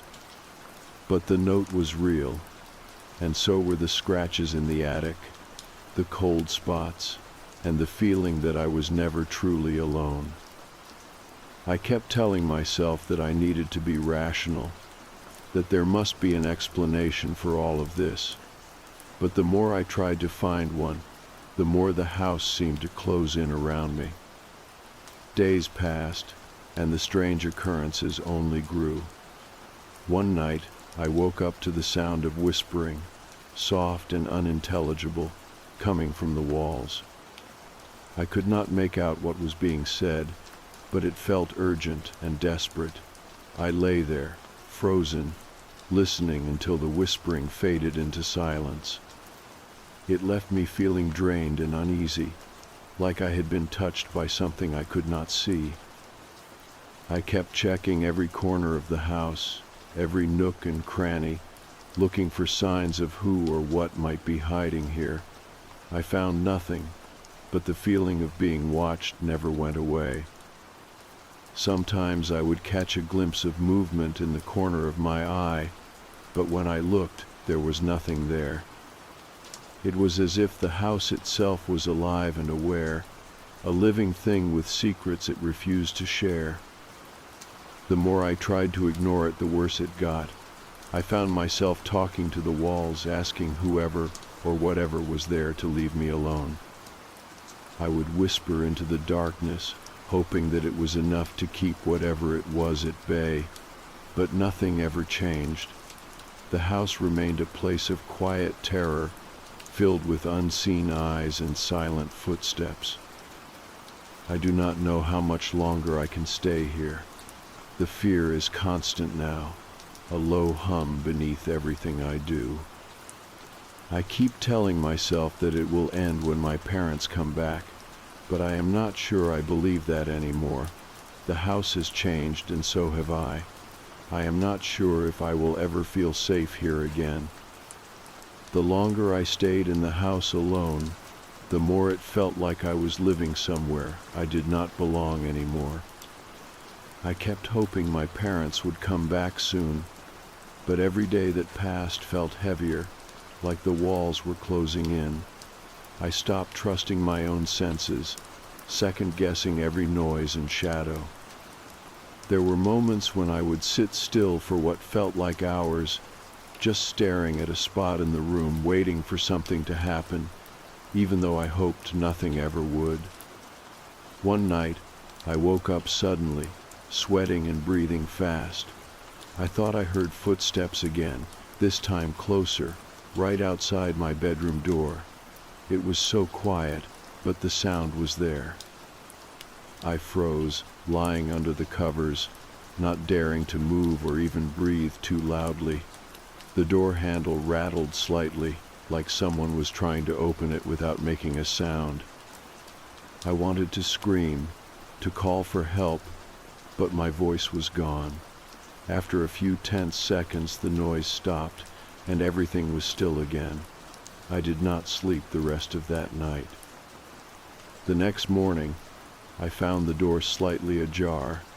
I was sure I had locked it before going to bed, but now it was open just a crack, enough to slip through.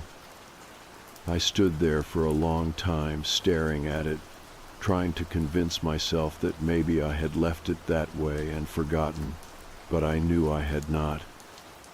The feeling of someone else being in the house, close enough to touch me, was overwhelming. I started carrying my phone everywhere, my fingers gripping it tightly as if it was a lifeline. Sometimes I thought about calling the police, but what would I say? That I saw a naked man eating leftovers? That my house was making noises and whispering to me? I was afraid they would think I was crazy or exaggerating. It felt safer to keep everything to myself, even though the loneliness made everything worse. I tried talking to my neighbors, dropping hints about the noises and strange feelings I had been having. Most of them just shrugged or said the house was old and creaky, nothing unusual. But one neighbor, an older woman who lives a few doors down, told me that this neighborhood has a history.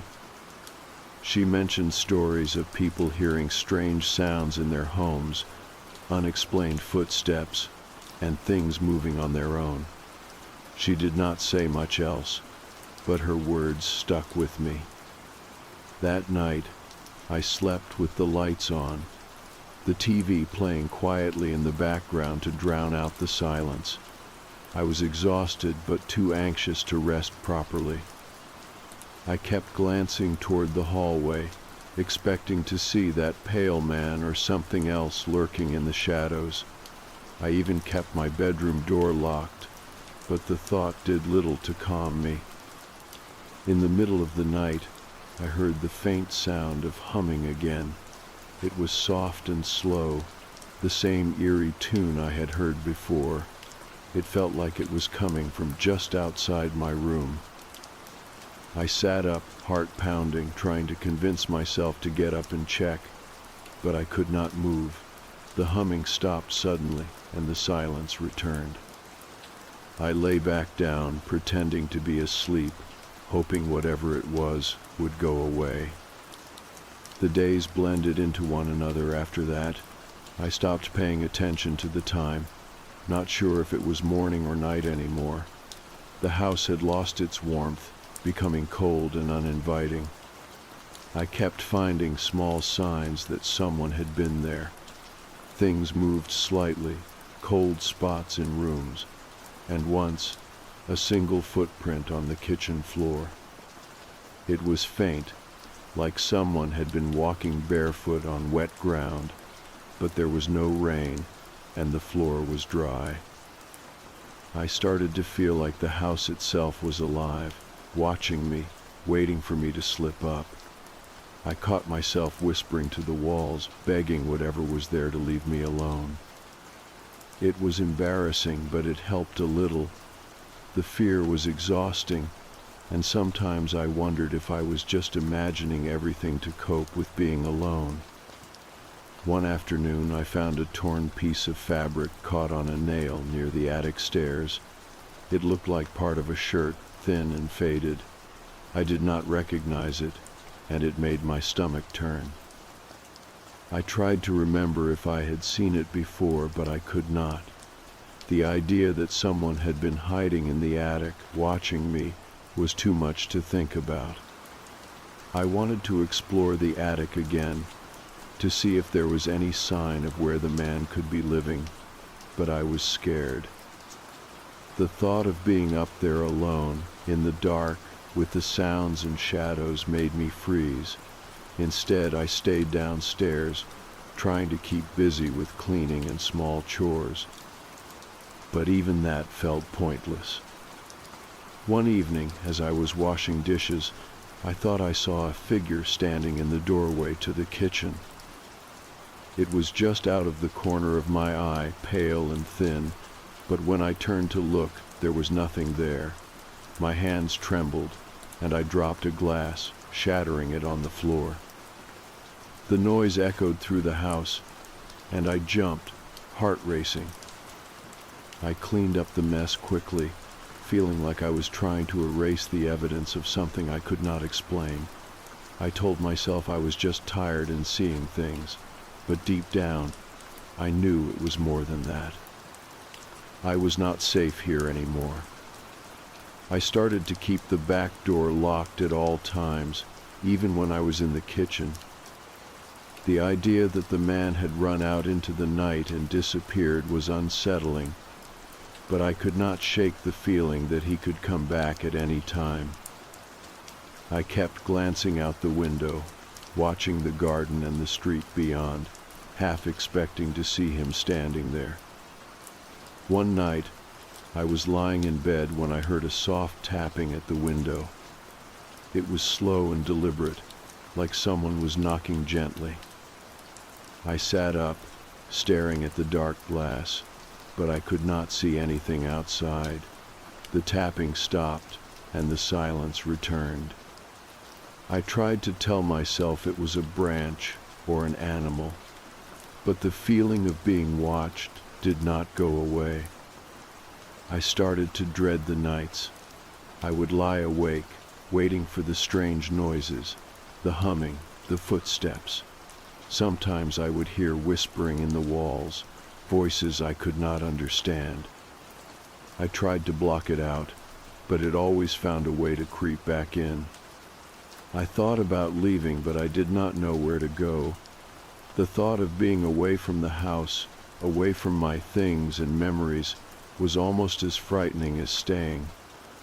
I felt trapped, stuck in a place that was no longer mine. One morning I found the note again.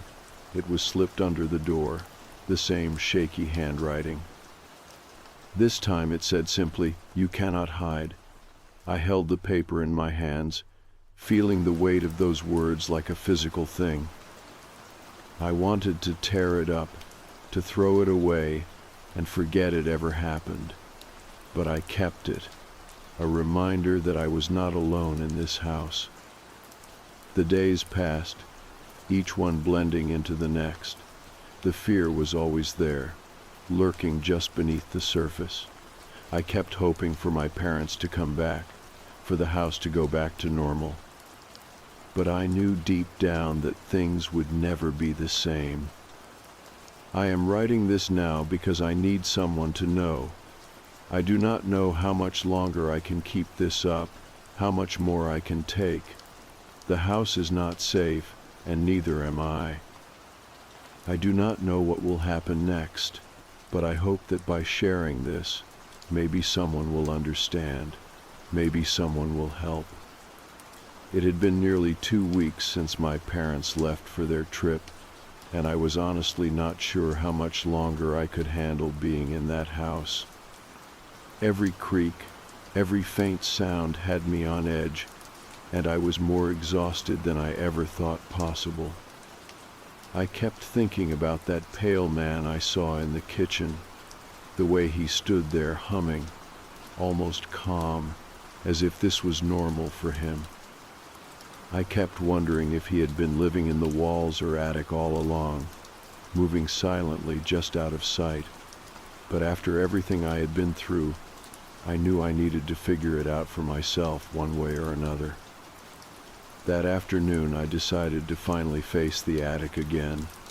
I packed a small bag with a flashlight, my phone, a bottle of water, and something to write with. I kept thinking about the scratch marks on the beams and that hole I had found earlier. It felt terrifying, but also like the only way to get some answers. I told myself I would just look around quickly and then come straight back downstairs, but deep down I knew it might take longer than that. The attic stairs creaked as I climbed up, my heart thudding loudly in my chest. The air up there was colder and thicker than downstairs, heavy with dust and forgotten things. I swept my flashlight around slowly, catching glimpses of old boxes, pieces of broken furniture, and cobwebs hanging like fragile curtains. The smell was a mix of damp wood and something faintly metallic, like rusted pipes. It felt oddly alive, but not in a good way. I moved toward the hole in the wall, the one that looked fresh and like someone could crawl through it. I knelt down and peered inside, shining my light in as far as I could.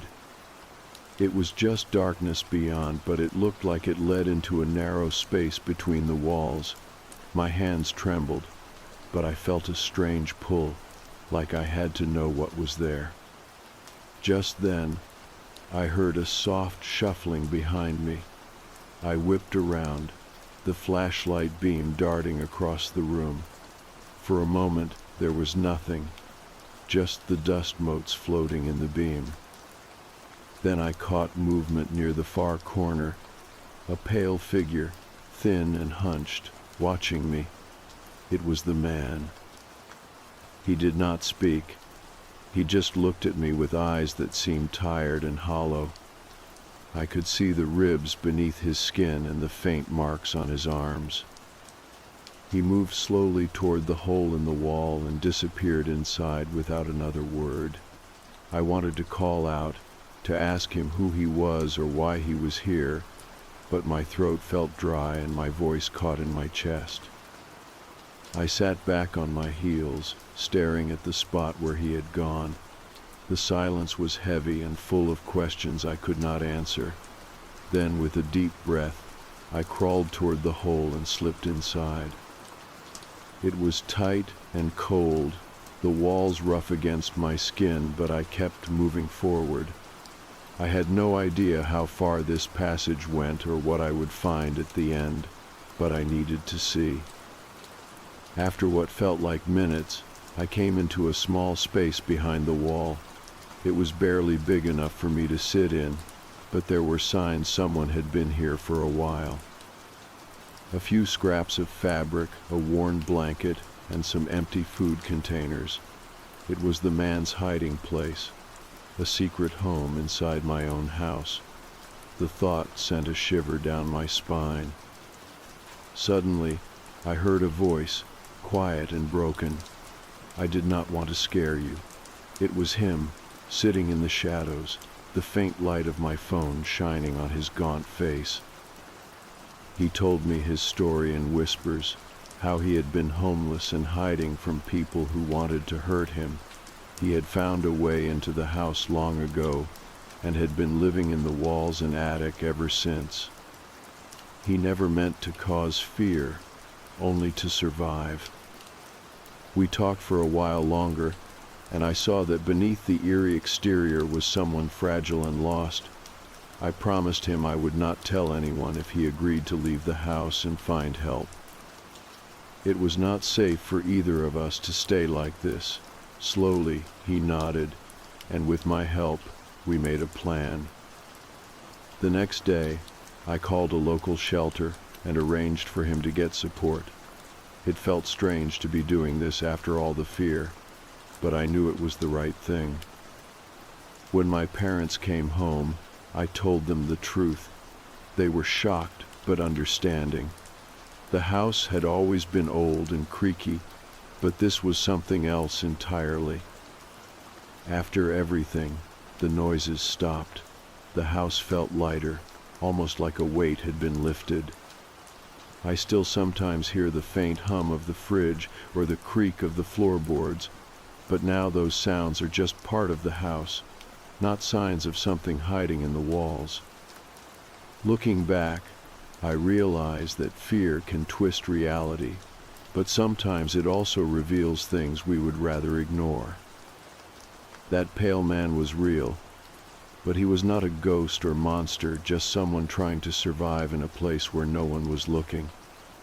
I am not sure I will ever forget those nights or the feeling of being watched. But I am glad I found the courage to face it and bring the story to an end.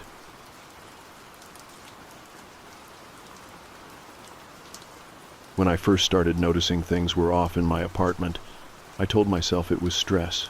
That was the easiest answer, and for a while it worked. I had been putting in long hours at work, staying late into the evenings, coming home so tired I barely remembered locking the door behind me. So when I noticed my hoodie draped over a chair instead of folded on the bed, or the cupboard door hanging open when I could have sworn I had shut it, I chalked it up to fatigue.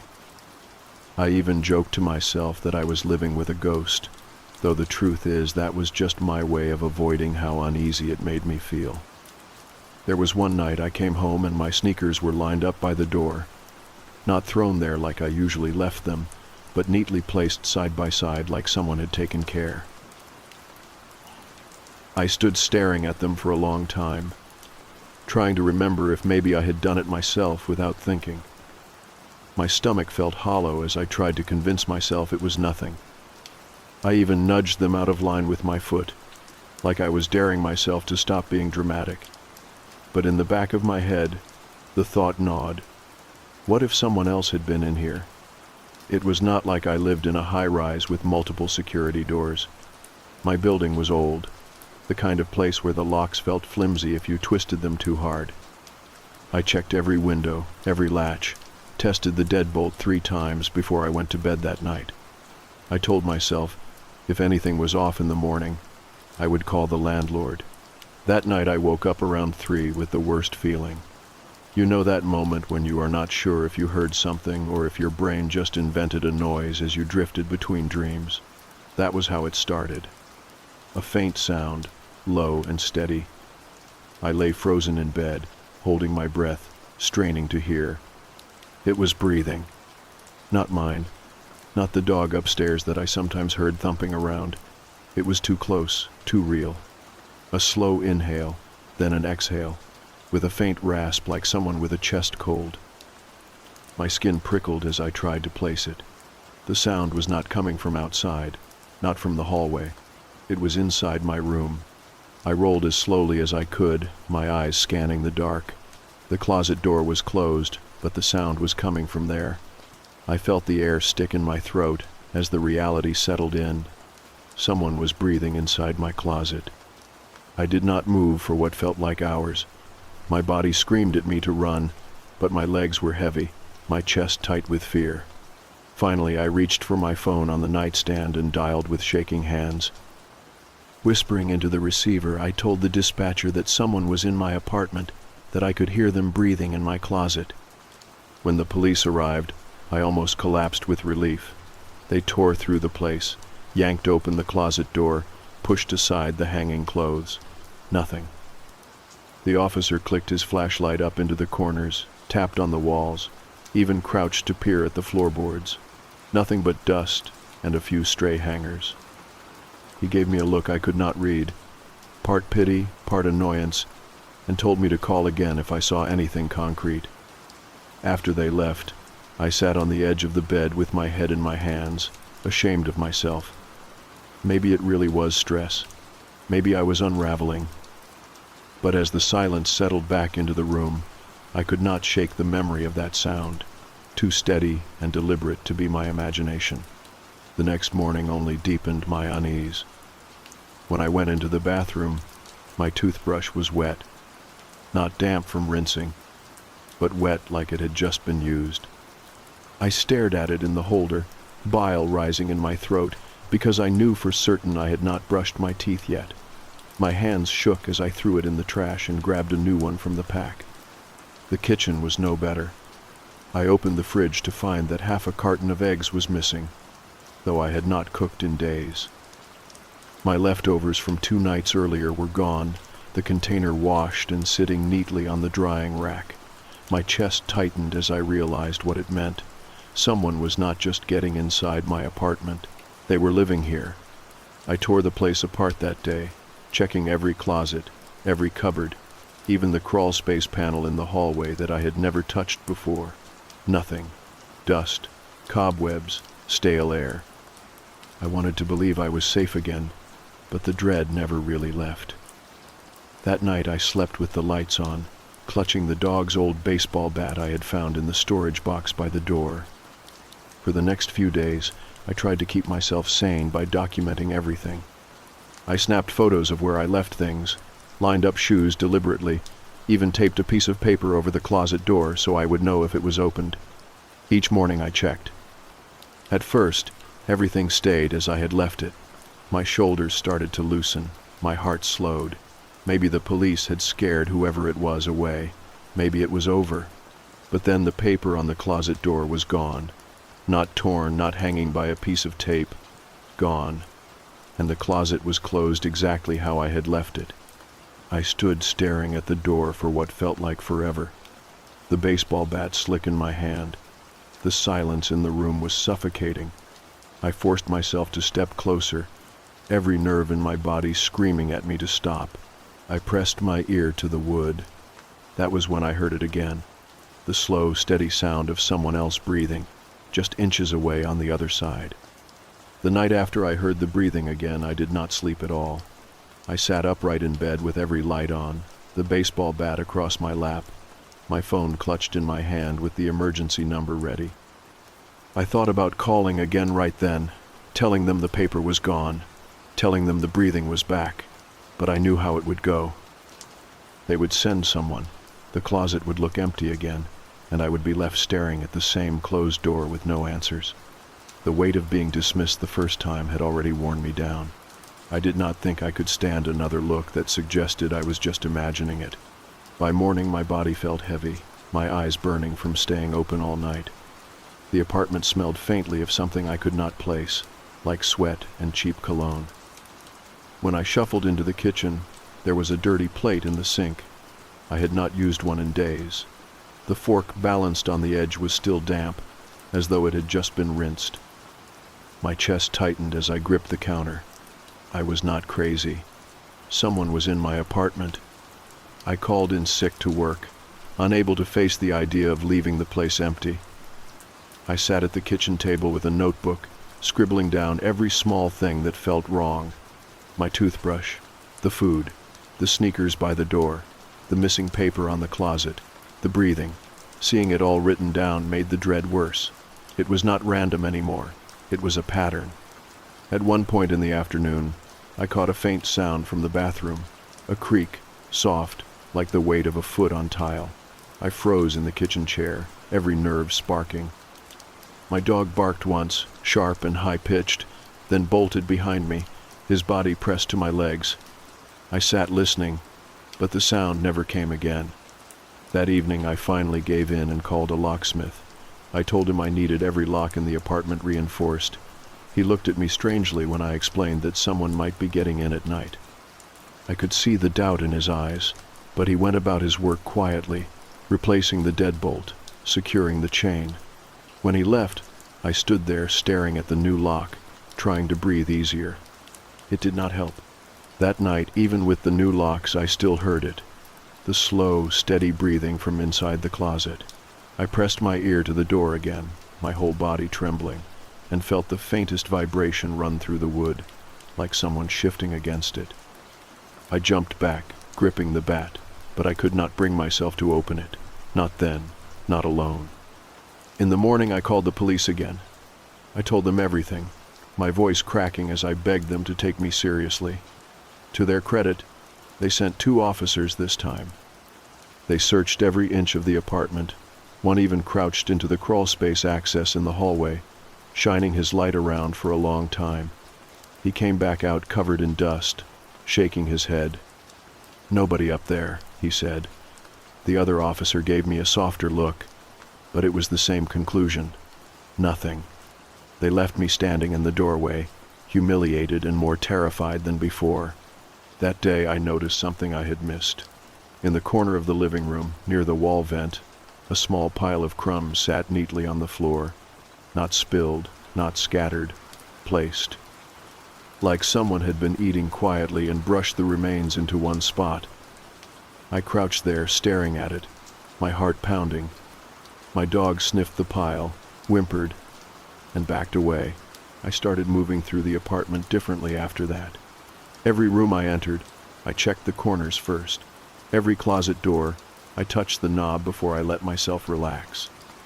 I began leaving little traps, placing pennies on the tops of doors, sprinkling flour lightly near the closet to see if it was disturbed.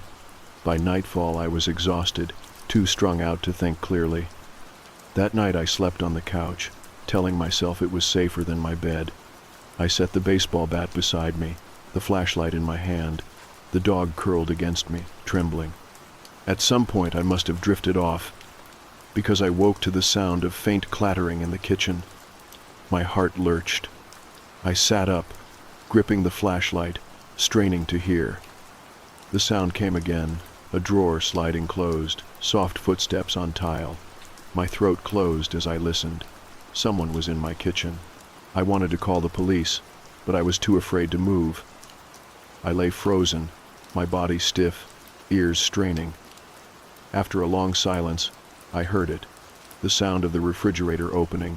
A faint crack of light spilled under the kitchen door into the living room. My chest heaved as I realized someone was calmly rummaging through my fridge while I sat paralyzed 10 feet away. I must have made a sound, a small whimper or the creak of the couch, because the refrigerator door slammed shut. The light vanished. Silence pressed down on me, thick and unbearable.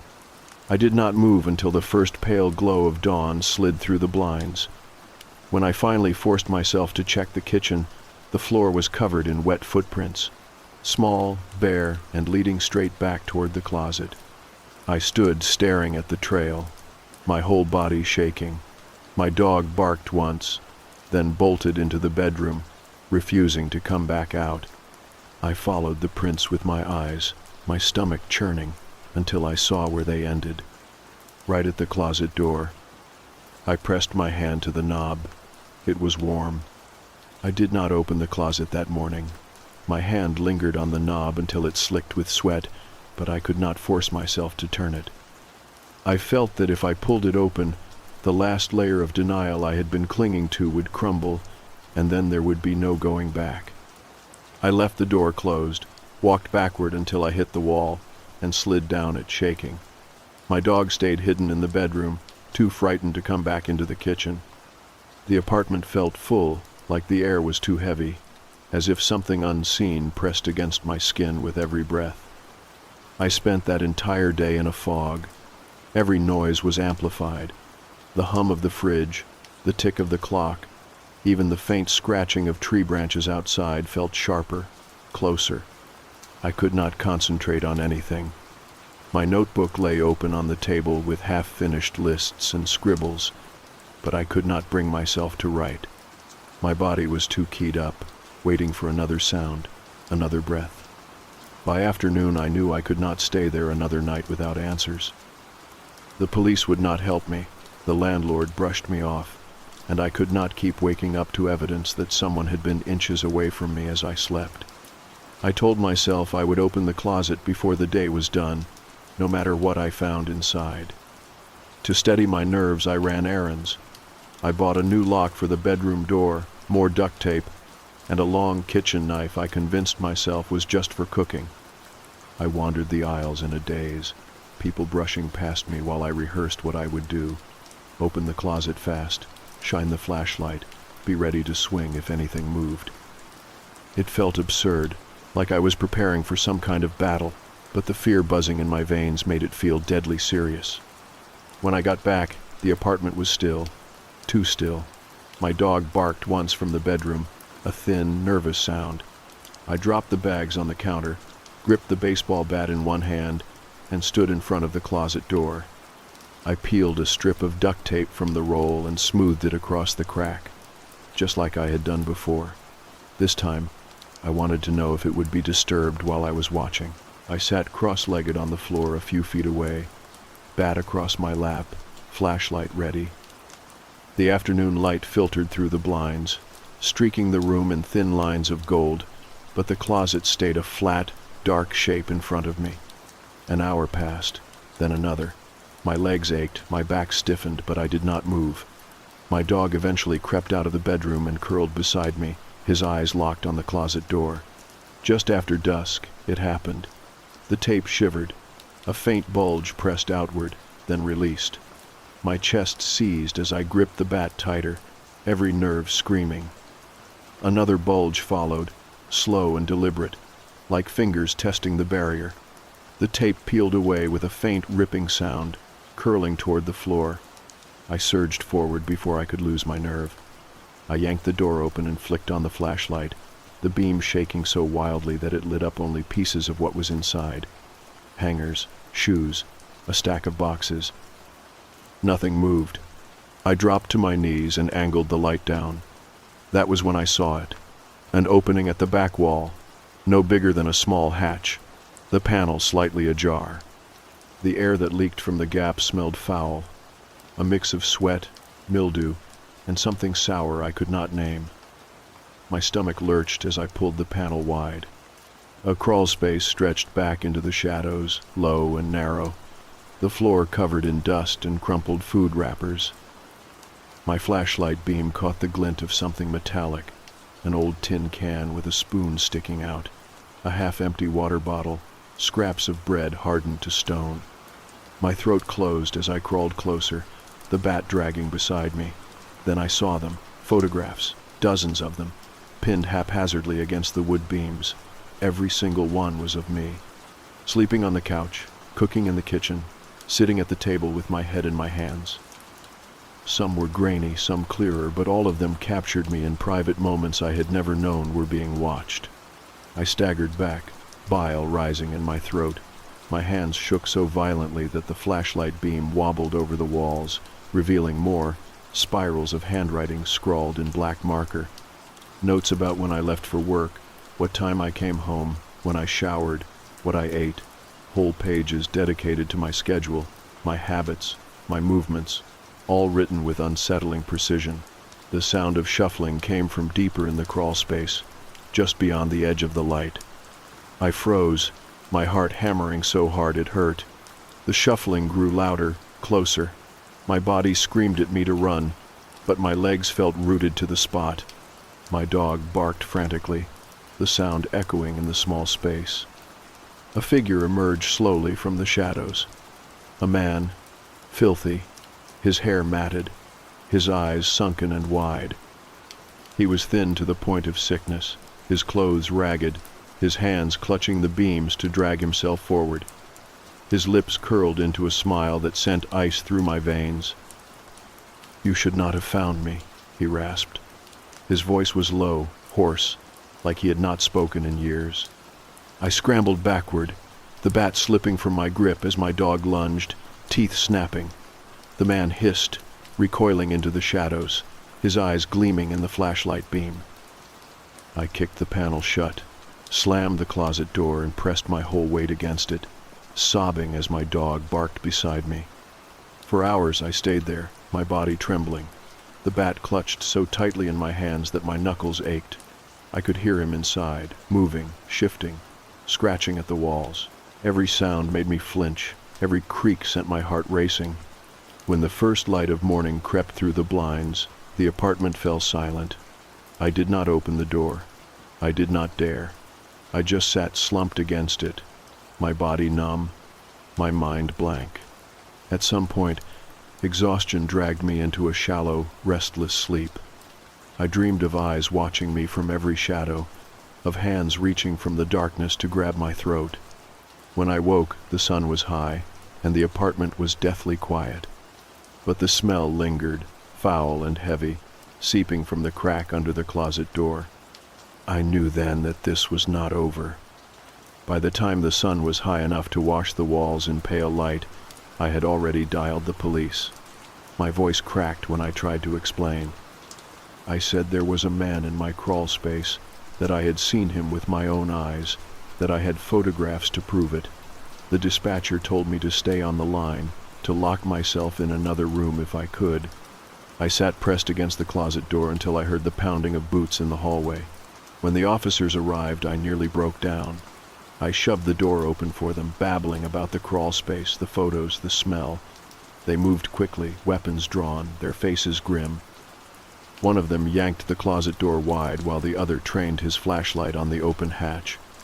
For a long moment, the only sound was the beam buzzing faintly as it cut across the dust. Then the smell hit them too. One of the officers coughed, muttered something under his breath. He crouched low, ducked his head, and crawled inside. I sat on the floor, clutching my dog, waiting, every muscle tight. When he came back out, his face was pale. He carried a stack of papers, curled and smeared with dirt. He laid them on the floor in front of me. They were more notes, more obsessive scribbles about my life.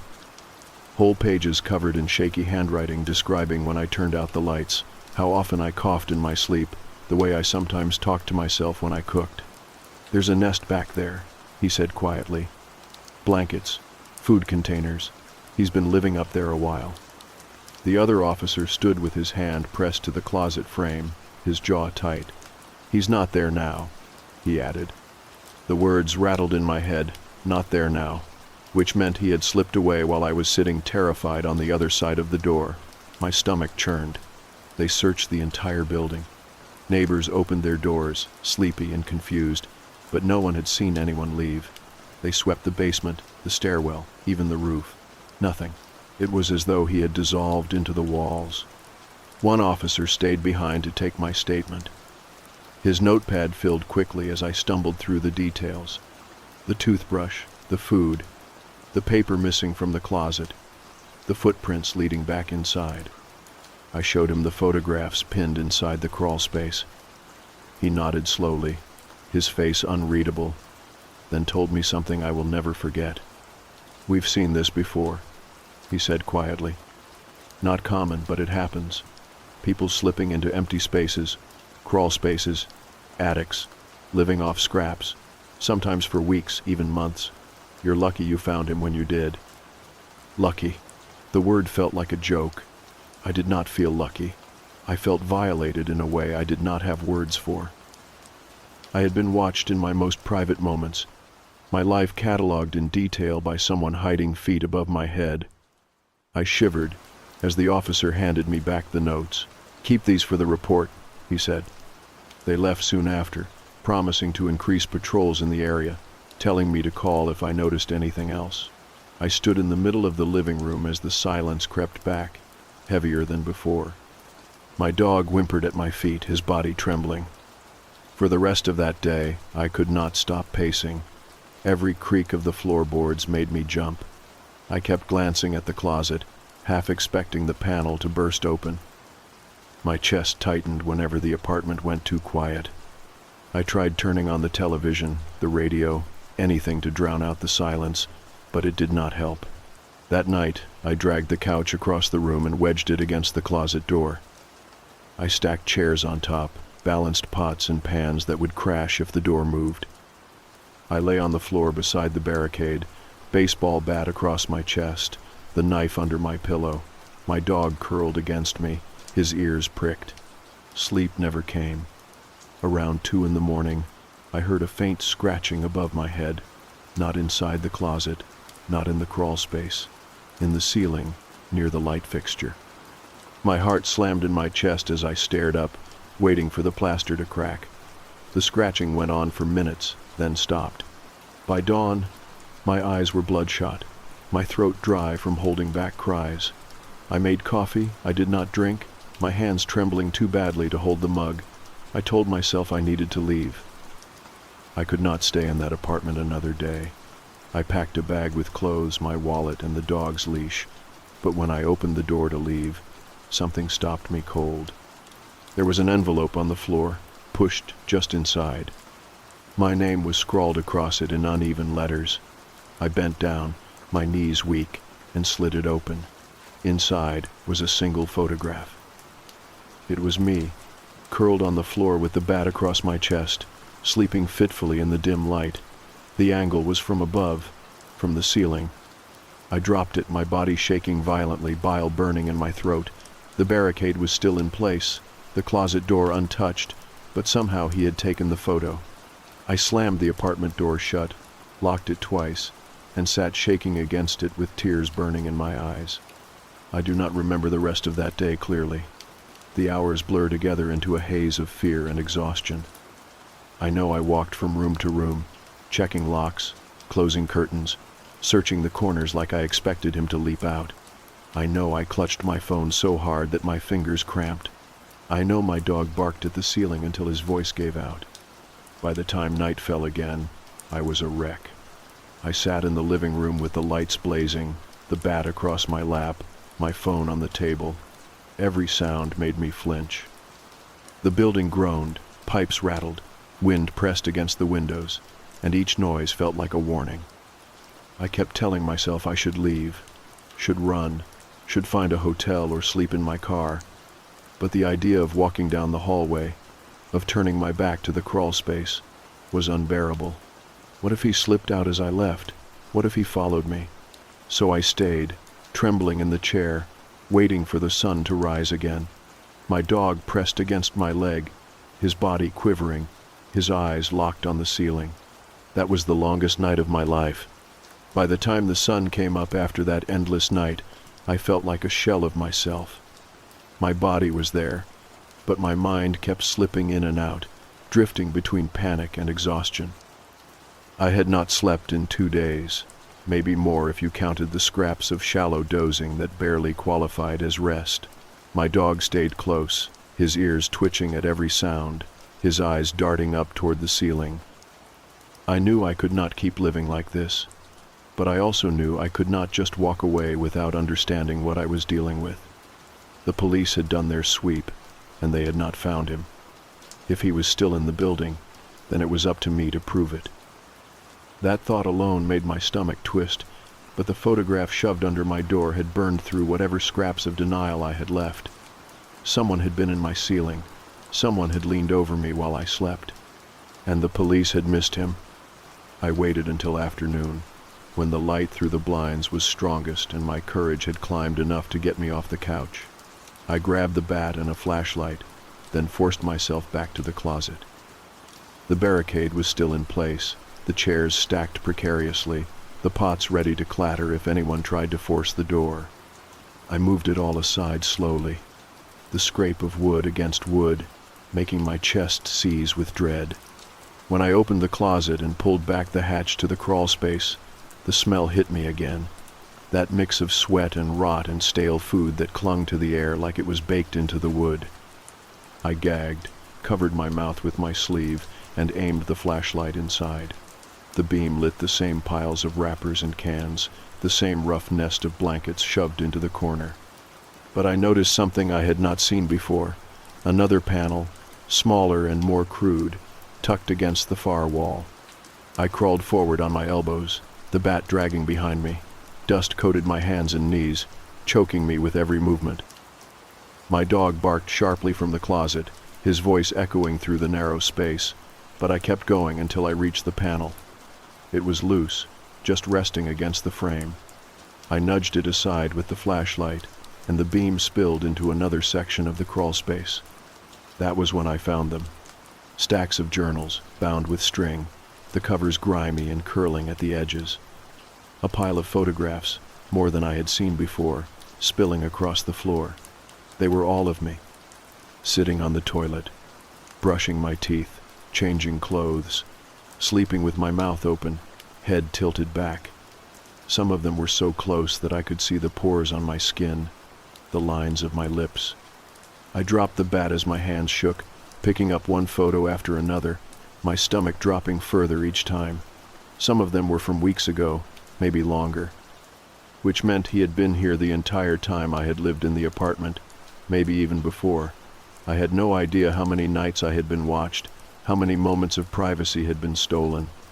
I flipped open one of the journals, my hands trembling so badly I could barely keep the pages steady. The handwriting was cramped, uneven, but legible. Page after page described me in chilling detail. What I ate, what time I went to bed, what shows I watched. The entries were written like devotion, like scripture. Some pages repeated the same phrases over and over. She sleeps, she eats, she walks. Other pages were more personal. She looks sad today. She talked to herself again. She did not notice me. One entry made my skin crawl so badly that I nearly dropped the notebook. It read, "She is starting to hear me breathe. She is getting close." I stuffed the journal back into the pile and backed away, my throat burning. My flashlight beam swept across the wall, catching on something else. Drawings, crude, childlike sketches of me. Stick figure outlines with my hair, my clothes, always in the same rooms. One drawing showed me curled on the couch with the bat in my hands, the same position I had slept in the night before. My whole body shook as I scrambled backward, dragging the bat with me. I slammed the panel closed, shut the hatch, and leaned against the closet door, gasping like I had run miles. My dog pressed against me, whining, his tail tucked. I thought about calling the police again, but I knew how it would go. They would come, look, and maybe take the journals for evidence. They would shake their heads and say they could not find him. And then I would be alone again, waiting for the scratching in the walls. That night I could not bring myself to sleep in the apartment. I packed a bag and drove aimlessly until I ended up at a cheap motel near the highway. I sat on the bed staring at the floral bedspread, my dog curled beside me, the journals burning in my mind. I had left them behind, too afraid to carry them out, but their words clung to me. I could not shake the thought that he might still be in there, watching the empty apartment, waiting for me to return. But the worst part was the feeling that he knew I had found his secrets. The envelope with the photo had been a warning. The journals had been something I was never meant to see, and now he knew I had crossed that line. I did not sleep at the motel either. I lay on my side with the television humming faintly, staring at the door. Every time a car passed on the highway, headlights swept across the curtains and made my chest seize. My dog growled once, low and deep, then buried his head against me like he did not want to see. When morning finally came, I drove back to the apartment just long enough to grab more clothes and food. The place felt dead when I walked in, the air heavy and stale. Nothing looked disturbed, but that did not comfort me. I could not shake the certainty that he was still inside, pressed against the walls, listening to my every step. I told myself I would move. That was the only answer. Pack everything, leave, find somewhere new. But as I sat in the kitchen shoving things into boxes, I found something that made my stomach drop all over again. On the table was a single sheet of paper, torn from one of the journals. The words written in uneven scrawl read, "Do not leave me." I crumpled it in my fist, my body shaking so badly I could barely breathe. He was still there, and he knew. The day I found that sheet of paper on my kitchen table with the words, "Do not leave me," something inside me snapped. Fear had been eating at me for weeks, maybe months if I was honest, but that note burned through the last shred of patience I had left. It was not just that he had written it. It was that he had placed it where he knew I would find it. A message from inside my own walls, left on the same surface where I ate my meals and tried to live like a normal person. That paper was the proof I had been waiting for, but it was also the breaking point. I packed what I could carry: clothes, toiletries, my laptop, the dog's things, everything else I left behind. The thought of moving through the closet again to retrieve the journals made my stomach lurch, and I could not bear to touch another one of those photographs. It felt like handling poison. I locked the door behind me out of habit, even though I knew the locks were pointless. If he had lived there this long, he had ways in and out that I would never understand. I drove until I reached my sister's place 2 towns over. I had called her on the way, my voice shaking as I tried to explain. She did not laugh, did not dismiss me. She just told me to come, that I could stay as long as I needed. When I pulled into her driveway, I cried for the first time since this started. Tears of relief, fear, grief for the life I thought I had been living. For the first week at her place, I barely left the guest room. I slept in short bursts, waking up drenched in sweat, convinced I heard scratching in the walls. My dog stayed pressed against me, never letting me out of his sight. I told myself I was safe here, that he could not have followed me, but my body refused to believe it. Every time the floor creaked, my chest tightened. Every time the house settled, I sat upright in bed, waiting. Eventually, I contacted the landlord and told him I was breaking the lease. I said nothing about the man in the closet. I just told him there were safety issues I could not live with. He argued at first, threatened fees and penalties, but I did not care. I was never going back, not even to collect the rest of my things. I could live without them. The police called me once more. They said they had checked the apartment again and found nothing, no sign of anyone. They asked if I wanted to file a restraining order, but against who? I never even got a name. I never saw an ID, never heard anything more than a rasped sentence. They did not seem to grasp the weight of it. To them, it was just another case of someone squatting, someone desperate enough to hide in the walls. But to me, it was a violation so deep it felt like it had rewired my brain. It took months before I stopped waking at every noise. Even now, writing this, I keep glancing at the corners of the room, half expecting to see a panel shift or a hatch creak open. My sister tried to comfort me, told me he was gone, that I was safe. But the truth is, safety feels like a lie now. Once you realize someone can slip into the fabric of your life so easily, live alongside you without your knowledge, it changes the way you see everything. Sometimes, in the middle of the night, I still wake to the sound of breathing. Not loud, not obvious, just faint enough to make me doubt myself. I lie there holding my breath, straining to hear, until my chest aches. Most nights it is nothing, just my imagination replaying the worst of it. But there are times when I swear it is real. When I swear I feel the air shift, like lungs drawing in and out somewhere close by. I do not tell people about this anymore. The few friends I tried to confide in gave me the same look the first officers did, pity mixed with disbelief. I cannot stand that look. It makes me feel more alone than anything. So I carry it with me in silence, hoping that putting these words down at least helps me breathe.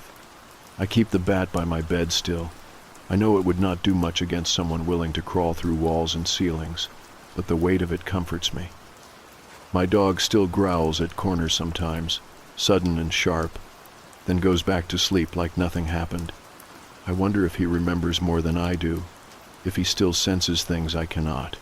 What unsettles me the most is not the photographs or the journals or even the memory of his sunken face leering out of the crawl space.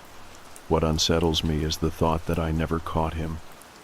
He slipped away in the time it took me to call the police, and no one ever found him, which means he could be anywhere now, in someone else's apartment, in someone else's crawl space, watching them the way he watched me. I like to think leaving broke the connection, that he wanted me, not just anyone, that by walking away, I ended it. But deep down, I do not believe that. Deep down, I think he is still out there, watching someone else breathe, writing their life down in shaky handwriting. Maybe he never stopped watching me. Maybe he is still nearby, just waiting for me to let my guard down again. I do not know if that is paranoia or instinct, but I know one thing. I will never feel truly alone in a room again. The walls are not just walls to me anymore. They are hiding places. They are eyes. So if you ever feel like something in your apartment is off, if you hear a sound you cannot explain or find things moved when you are sure you left them in place, do not dismiss it. Do not laugh it off. Check your closets. Check your crawl spaces. And if you find nothing, do not take that as comfort. Take it as a warning. Because I found him, and I got away, but I still do not feel safe. I do not think I ever will. I have never really talked about what happened that night, maybe because it still makes me feel like I am standing there all over again, in the cold quiet of those old walls, my breath fogging in the dim light. Or maybe because it sounds like something you tell to scare kids around a campfire, a ghost story that lives in the dark corners of memory. But it was real to me. As real as the stale smell of flowers in the halls and the soft creak of the floorboards beneath my boots. I used to work security for an old funeral home in Lancaster. It had been there since the 1800s. A hulking stone building that seemed to lean in on itself as the years went by. My job was simple enough. Walk the halls every hour, make sure no one had broken in, and keep an eye on the cameras that flickered in black and white in the tiny office at the back. Most nights it was just me and the echoes. The way that place was built, every small sound seemed to come back to you twice, like the building was breathing along with you. I got used to it after a while, the way you get used to the smell of old wood and disinfectant. But there was always something about that place that made the skin on the back of my neck prickle, like it was watching me even when I was alone. My last night there was like any other. The manager had already left for the evening. The last of the families had said their quiet goodbyes, and I was alone with the silence. I walked the halls like I always did, checking the locks and the doors, my flashlight cutting thin lines through the dark. The lights in the chapel were still on, a soft glow that made the stained glass windows look like they were holding back the night. It was just past midnight when I heard it, soft at first, like someone humming to themselves in the dark. I stopped in the middle of the hallway, the beam of my flashlight jittering on the wall as my hand tightened around it. The sound was coming from the embalming room at the end of the hall, a low, wavering song that rose and fell like a breath. I stood there for a moment, my heart beating too fast in my chest. Part of me wanted to turn around and walk away, to leave that song behind me and never think of it again. But I had never been one to scare easy, and I told myself it was just the pipes, or the wind pushing through the old boards. I walked down the hall slowly, the singing growing louder with each step. It was a woman's voice, soft and sad, like she was singing just for herself. The door to the embalming room was slightly ajar, a thin line of light spilling out onto the cracked tiles of the hallway. I pushed it open with the edge of my boot and stepped inside. The room was empty. The stainless steel table in the center gleamed in the light of the single bulb overhead, and the air smelled sharp and clean, like chemicals and old stone. But there was no one there. No woman, no shadow, just the cold quiet of the room. I stood there for a moment, listening to the echo of my own breath. The slab was wet, a thin sheen of water, or something like it, glistening under the light. It looked like someone had just stepped off it, the shape of a heel, the smudge of a toe still visible in the thin film of moisture. I swallowed hard, my throat dry.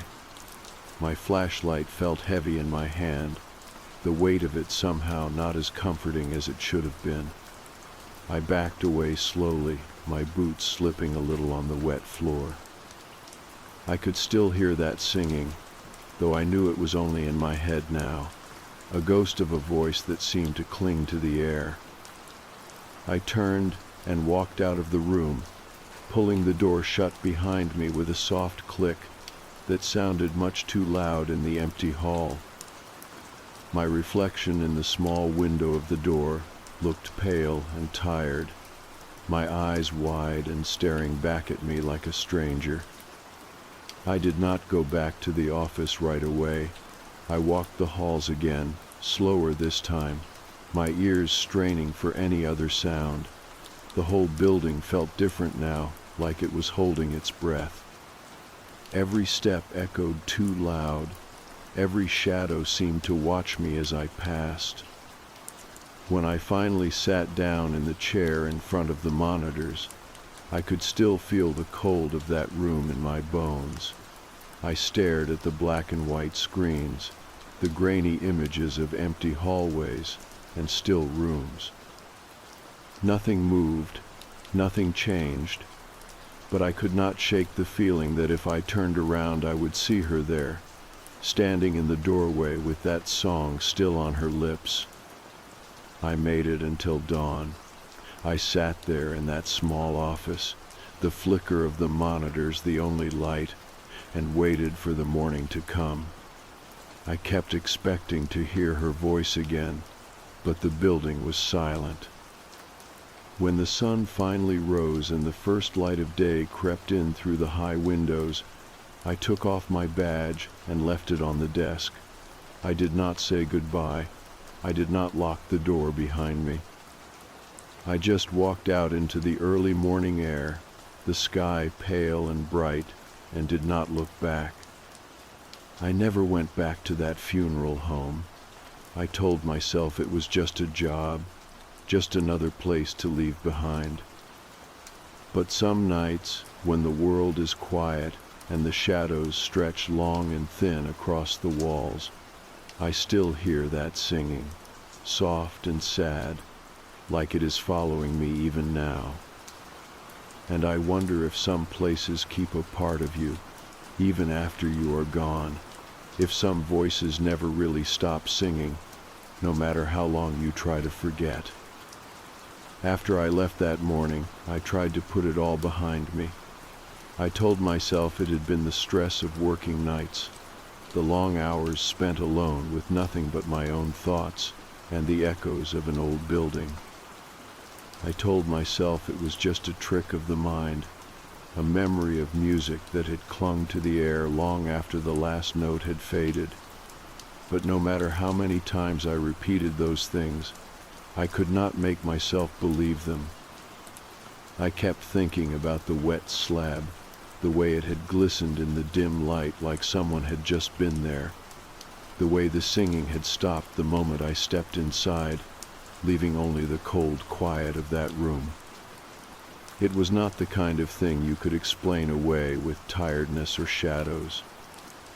It was something that had reached out of the darkness and touched me, and no matter how far I tried to run from it, I could still feel the chill of that touch on my skin. For the first few nights after, I barely slept. I would lie in bed with the covers pulled up to my chin, my eyes open and fixed on the ceiling, waiting for that soft voice to find me again in the dark. Every creak of the old pipes, every sigh of the wind against the window felt like a promise that it would. I kept my phone by the bed, the screen turned low, as if that small glow of light could keep the shadows at bay, but it never felt like enough. I tried to tell myself it was over, that whatever I had heard that night was just that one night, that it would not follow me beyond those cold stone walls. But I could feel it in the back of my mind, that slow, patient presence that had watched me from the embalming room. I would catch myself staring at dark corners in my flat, half expecting to see the flicker of movement, the pale outline of something that should not be there. One evening, I went out for a walk, just to clear my head. The air was sharp and cold, the sky heavy with low gray clouds that seemed to press down on the world. I walked slowly, the rhythm of my steps on the pavement a small comfort in the quiet of the street. I kept my hands in my pockets, my shoulders hunched against the cold, but I could not shake the feeling that I was not alone, that the shadows behind me were moving when I turned away, that every step was being watched. I stopped by a small coffee shop and ordered something hot just to have something warm in my hands. I sat by the window and watched the world move past outside, people wrapped in coats and scarves, their heads down against the wind. They all looked so sure of where they were going, so sure of the world beneath their feet. I envied them that certainty. I thought about the funeral home, about the way it had seemed to lean into the night, its dark windows like watching eyes. I thought about the families that came there, the way they moved through those halls with quiet steps and lowered voices, as if even in death, the walls were listening. And I thought about the slab, wet and waiting, like it was holding a story I was never meant to hear. When I finally went home, the flat felt too quiet. I turned on the television, letting the soft chatter of voices fill the room, but it did not help. I kept seeing the door to the embalming room in my mind, the thin line of light that had spilled out into the hall, the way the song had seemed to hover in the air like it was breathing. I poured myself a drink and sat on the couch, the glass cold in my hand. I tried to remember the tune of that song, but it slipped away from me every time I reached for it, like water through my fingers. It was not the kind of melody you could hum to yourself or write down. It was something older, something that felt like it had always been there, waiting for someone to hear. That night I dreamed of the funeral home. In the dream I was standing in the hallway again, the light from my torch flickering across the dark wood of the doors. The singing was there too, soft and low, echoing through the halls like a heartbeat. I walked towards it, my steps slow and careful, each one feeling heavier than the last. When I reached the embalming room, the door was open. The light inside was too bright, almost blinding, and the air was thick with the sharp scent of chemicals. I stepped inside, and there she was. A woman standing beside the slab, her skin pale and her hair dark and tangled around her shoulders.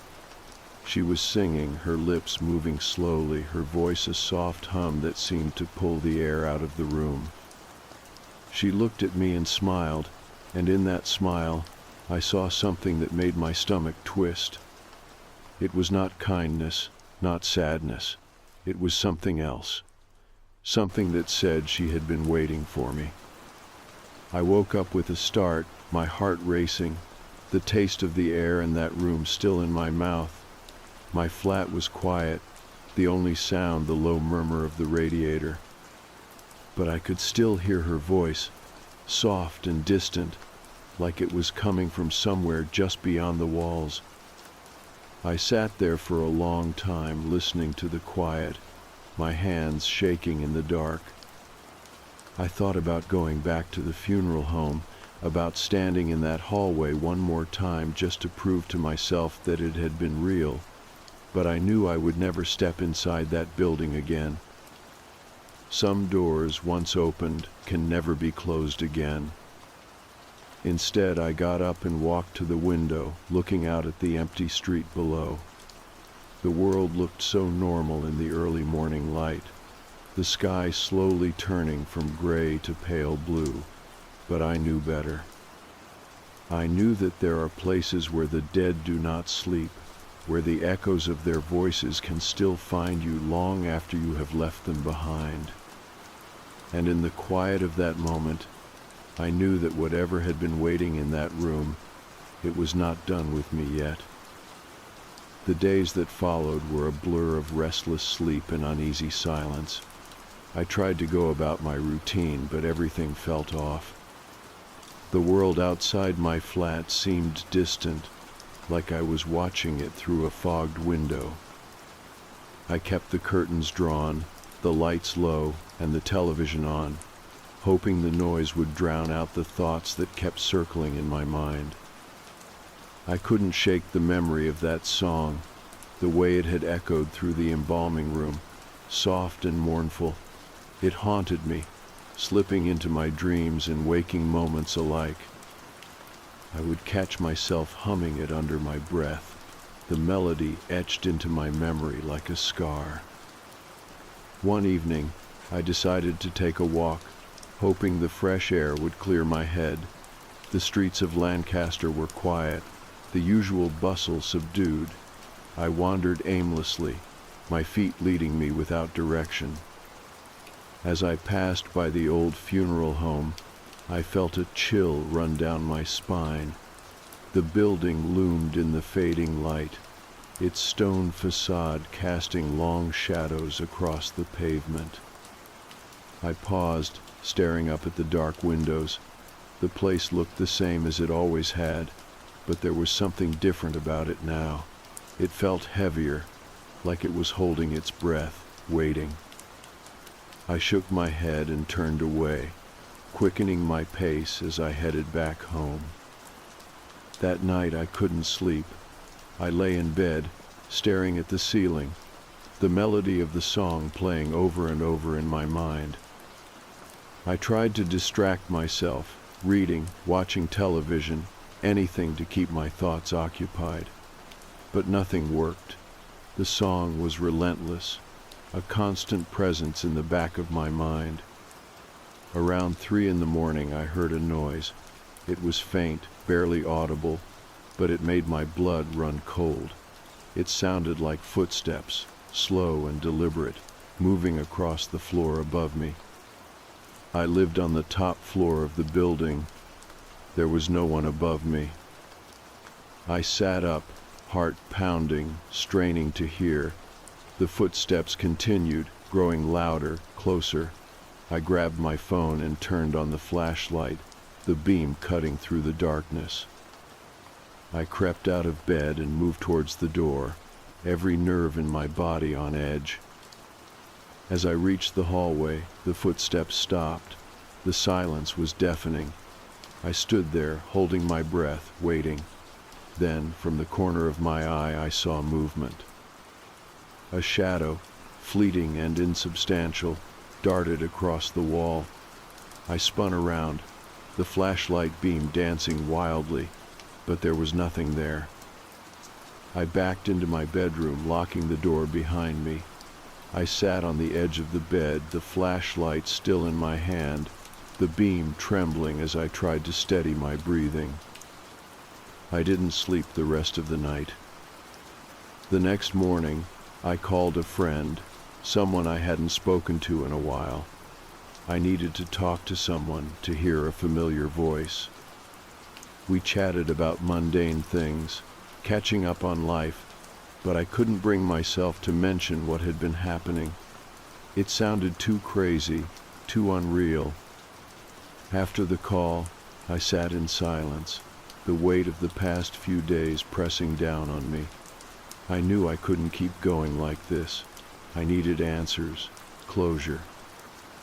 I needed to confront whatever was haunting me. That evening, as the sun set and the shadows lengthened, I made a decision. I would go back to the funeral home. I needed to see it again, to face whatever was there. I packed a small bag with a flashlight, a notebook, and a camera. I didn't know what I was expecting to find, but I wanted to be prepared. I arrived at the funeral home just after midnight. The building stood silent and imposing, its dark windows like empty eyes. I approached the front door, my footsteps echoing on the stone steps. The door was locked, as I expected, but I knew another way in. Around the back of the building, there was a small service entrance. I had used it during my time working there, and I knew it was rarely secured. I tried the handle, and to my surprise, it turned. The door creaked open, revealing the dark interior. I stepped inside, the air thick with the scent of old wood and disinfectant. I turned on my flashlight, the beam cutting through the darkness. The hallway stretched out before me, familiar and yet foreign. I moved slowly, my footsteps muffled by the worn carpet. As I made my way through the building, memories came flooding back. The quiet moments spent in the chapel, the hushed conversations with grieving families, the endless hours of solitude. It all felt so distant now, like a different life. I reached the embalming room, the door slightly ajar. I pushed it open, the hinges groaning in protest. The room was just as I remembered it, the stainless steel table gleaming under the harsh overhead light. But something was different. The air felt heavy, charged with an unseen energy. I stepped inside, the door closing behind me with a soft click. I approached the table, my flashlight beam steady. The surface was dry, clean. There was no sign of the wetness I had seen that night. I stood there for a moment, unsure of what I was looking for. Then I heard it, the song, faint and distant, but unmistakable. It echoed through the room, wrapping around me like a shroud. I turned, trying to locate the source, but there was no one there. The temperature dropped, the air growing colder with each passing second. My breath fogged in the beam of the flashlight, and I could feel the hairs on the back of my neck stand on end. The song grew louder, more insistent. I backed away from the table, my heart pounding. The room seemed to close in around me, the walls pressing closer. I turned and fled, the door swinging open before me. I ran through the hallways, the song following me, echoing off the walls. I burst out of the service entrance, the cold night air hitting me like a wave. I didn't stop running until I reached my car. I fumbled with the keys, my hands shaking, and finally managed to start the engine. I drove away, not looking back. I don't know what I encountered that night, whether it was a ghost, a residual echo, or something else entirely. But I do know that the funeral home is not just a building. It's a place where the veil between the living and the dead is thin, where the past lingers, and the echoes of the departed still sing their mournful songs. When I got home that night, I locked the door behind me and leaned against it, my breath ragged, and my heart still hammering in my chest. The air in my flat felt different, thicker somehow, like the quiet was holding its breath. I turned on every light, the warm glow spilling into every corner, but it did nothing to shake the feeling that I had brought something back with me, that maybe some part of that old building had clung to me in the darkness and followed me home. I tried to distract myself, turning on the television, flipping through the channels aimlessly, but nothing held my attention for long. My mind kept drifting back to that cold slab, to the song that had seemed to echo through the walls even after I had fled. It was not a song I could hum or write down. It was more like a memory that lived under the skin, surfacing in moments of silence when the world seemed to stop. I slept fitfully, the weight of the night pressing down on me like a heavy blanket. My dreams were full of narrow hallways and flickering lights, of soft voices singing just out of sight. I woke up with the taste of cold air in my mouth, and the feeling of being watched. I sat up in bed, the dawn light gray and hesitant at the window, and told myself it had all been a dream. But the memory of that voice said otherwise. Over the next few days, I tried to settle back into some kind of routine. I went to work, I made small talk with my coworkers, I bought groceries, and read the paper like everything was normal. But nothing felt the same. The world around me seemed muted, the edges too sharp, every sound too loud in the quiet moments.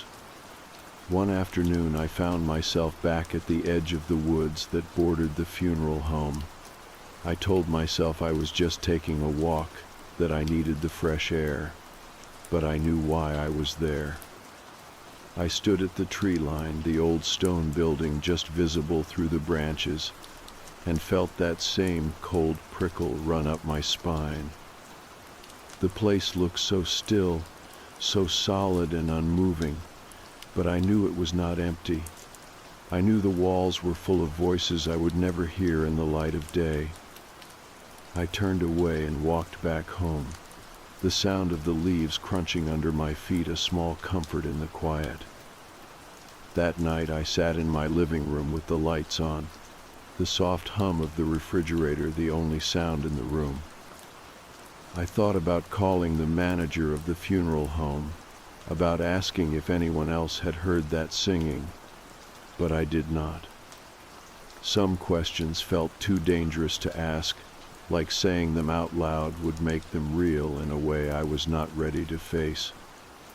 As the days turned into weeks, the memories of that night began to blur at the edges. The song was still there, but softer now, like an echo in a long hallway. I started to convince myself that it was over, that whatever had been waiting in that building had turned its attention elsewhere. But late at night, when the world was quiet and I was alone in the dark, I could still feel it. The weight of those walls, the cold breath of the embalming room, the soft press of a song that was never meant for the living. I would sit on the couch, my hands wrapped around a mug of tea gone cold, and listen to the silence. And sometimes, just on the edge of hearing, I thought I could catch the faintest hint of that melody. I started to write it down, the words of what I remembered, the feeling of that place. I filled pages with descriptions, trying to make sense of it, to turn it into something I could hold in my hands instead of something that lived in the dark corners of my mind. But the more I wrote, the more I realized there was no shape to it. It was not a story with a beginning and an end.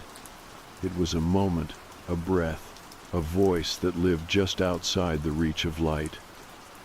One night, I woke up to the sound of singing. It was so soft, so low, that for a moment I thought it was just my own breathing. But as I lay there, I realized it was coming from the hallway outside my bedroom. I got up slowly, my feet bare on the cold floor, and stepped to the door. I pressed my ear against it, the wood cool and solid under my skin. The song was clearer now, the words still impossible to make out, but the melody as familiar as my own name. I opened the door and stepped into the hallway, the light from the street lamp outside, painting long shadows on the walls. There was no one there. The flat was silent, empty. But the song was still there, hanging in the air like a question I did not know how to answer. I did not sleep the rest of that night. I sat in the living room, the curtains drawn back so I could see the sky, and waited for the dawn. When the first light of day finally came, it felt like a small mercy. The song faded with the morning, leaving only the quiet behind. The next day, I called in sick to work and went back to the funeral home. I told myself I just needed to see it in the light of day. to prove to myself that it was nothing more than old stone and fading memories. But as I stood in front of that building, the weight of it pressed down on me like a hand on my shoulder. I did not go inside. I stood there for a long time, the wind cold on my face, and watched the shadows shift across the stone. In that moment, I understood something I had been trying to ignore. That some places are meant to be left alone. That some voices are not meant for the living to hear. I turned away and walked back down the path, the sound of my own footsteps steady and sure. I did not look back. I knew that whatever waited in those halls would still be there, long after I was gone. And I knew that I would never go back. The days after that last visit to the funeral home felt like they stretched on forever. I went back to work, but nothing felt the same. I kept my head down, focused on the tasks in front of me, but my mind was never really there. It was always back in that cold hallway, in that silent room, listening for a song that should not have been. At night, sleep was hard to come by. I would lie in bed with the covers pulled up tight, the light from the street lamp outside painting slow, shifting patterns on the ceiling. I tried to tell myself that I had left it all behind, that the funeral home was just an old building and nothing more. But the memory of that voice was still there, like a splinter in the back of my mind. One evening I was sitting on the couch, staring at the television without really seeing it. My phone buzzed on the coffee table, and I reached for it out of habit. It was a message from an old coworker, someone who had worked with me at the funeral home for a few months before moving on to another job. We had not spoken in ages, but the message was short and strange enough to make my heart skip a beat. "Did you ever hear the singing?" I stared at the words for a long time, my hands cold and still. I typed back slowly, my fingers trembling. "Yes, once, in the embalming room." There was a long pause before the reply came. "I heard it too, thought I was going mad."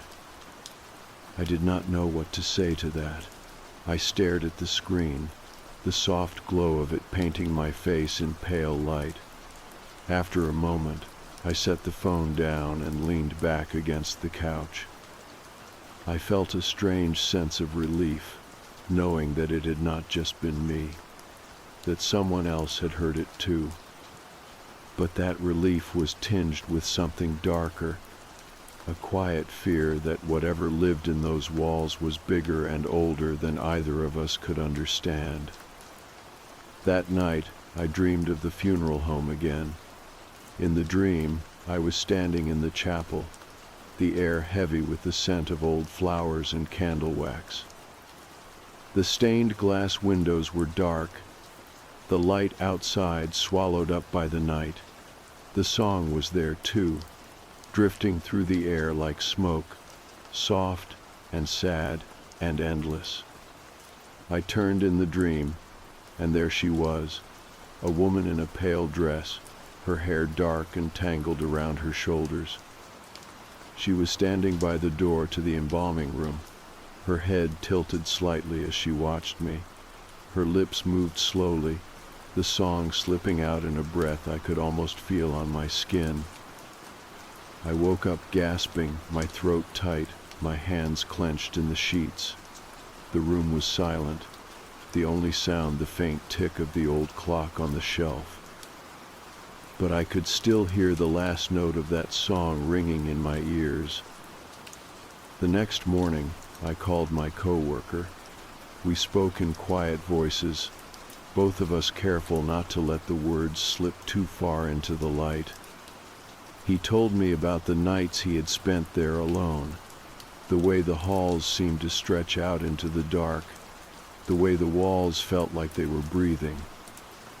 He told me about the night he had heard the singing, how he had followed it to the embalming room and found the slab wet, just like I had.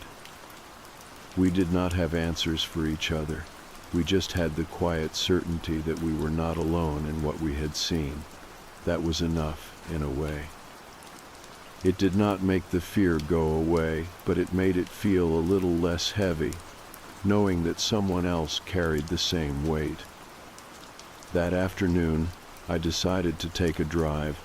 I needed to get out of the flat, to feel the wind on my face, and remind myself that there was a world beyond those memories. I drove aimlessly, the roads winding out of the city and into the quiet green of the countryside. The sky was pale and clear, the air cool and fresh, and for a while, I let myself believe that it was enough to push back the shadows. I stopped at a small diner on the edge of town, the kind of place where the coffee is always hot and the booths are worn soft by years of stories. I sat by the window and watched the cars pass by, the soft murmur of conversation around me, a gentle anchor to the present. I thought about the funeral home, about the families who had walked those halls with their heads bowed and their hearts heavy. I thought about the way the building seemed to hold on to every breath, every tear, every soft word whispered in the quiet. And I thought about the song, the way it had slipped through the cracks of the walls and found me even when I was sure I had left it behind. When I finally went home, the sun was setting, the sky streaked with soft pinks and golds. I stood in the doorway of my flat for a long moment, listening to the quiet. It felt different now, less heavy, less like it was pressing in on me from all sides. I stepped inside and locked the door behind me, the soft click of the bolt a small comfort. That night, I did not hear the song. The flat was still and silent, and I let myself believe that maybe it was over, that whatever had haunted those nights had finally let me go. But I knew better. I knew that some places never really leave you, that some songs keep singing long after the last note has faded. And in the quiet of the night, I knew that I would always carry a piece of that funeral home with me, a soft echo of a voice that was never meant for the living, a memory that would never really fade. The weeks that followed settled into a rhythm of sorts, each day a small piece of normalcy I could cling to. I went to work, I took long walks in the cool evenings, and I let myself believe that maybe, just maybe, it was all behind me. The funeral home was just an old building, I told myself. Just a place where the past had pressed in a little too close, but nothing more. But even in those moments of quiet, the memory of that last night never really left me. It lived in the back of my mind, a soft echo that surfaced when the world grew still. I would find myself pausing in doorways, listening to the hush of the house, half expecting to hear that soft, mournful song drifting through the dark. One night, I woke up to find the world wrapped in fog. The light from the street lamps outside was nothing more than a pale glow, the mist curling around the edges of the windows like something alive. I got up and made a cup of tea, the warmth of it a small comfort in the chill of the early hours. I stood at the window and watched the fog shift and move, the shapes of the trees just ghosts in the pale light. I thought about the funeral home, about the way the shadows had seemed to breathe in those halls. I thought about the song, the way it had wrapped around me in that cold room, the way it had lingered long after I had turned and fled. And I wondered if maybe there was no real ending to it all, no neat conclusion to tie it up and put it away. I did not go back to that place, and I knew I never would. But I understood now that it did not matter. It was not about the building. It was about the way certain places, certain moments, leave their mark on you, the way they become part of the map of your life, even if you never walk those halls again. The days grew longer as spring came, the light stretching further into the evening, the air soft and full of new green.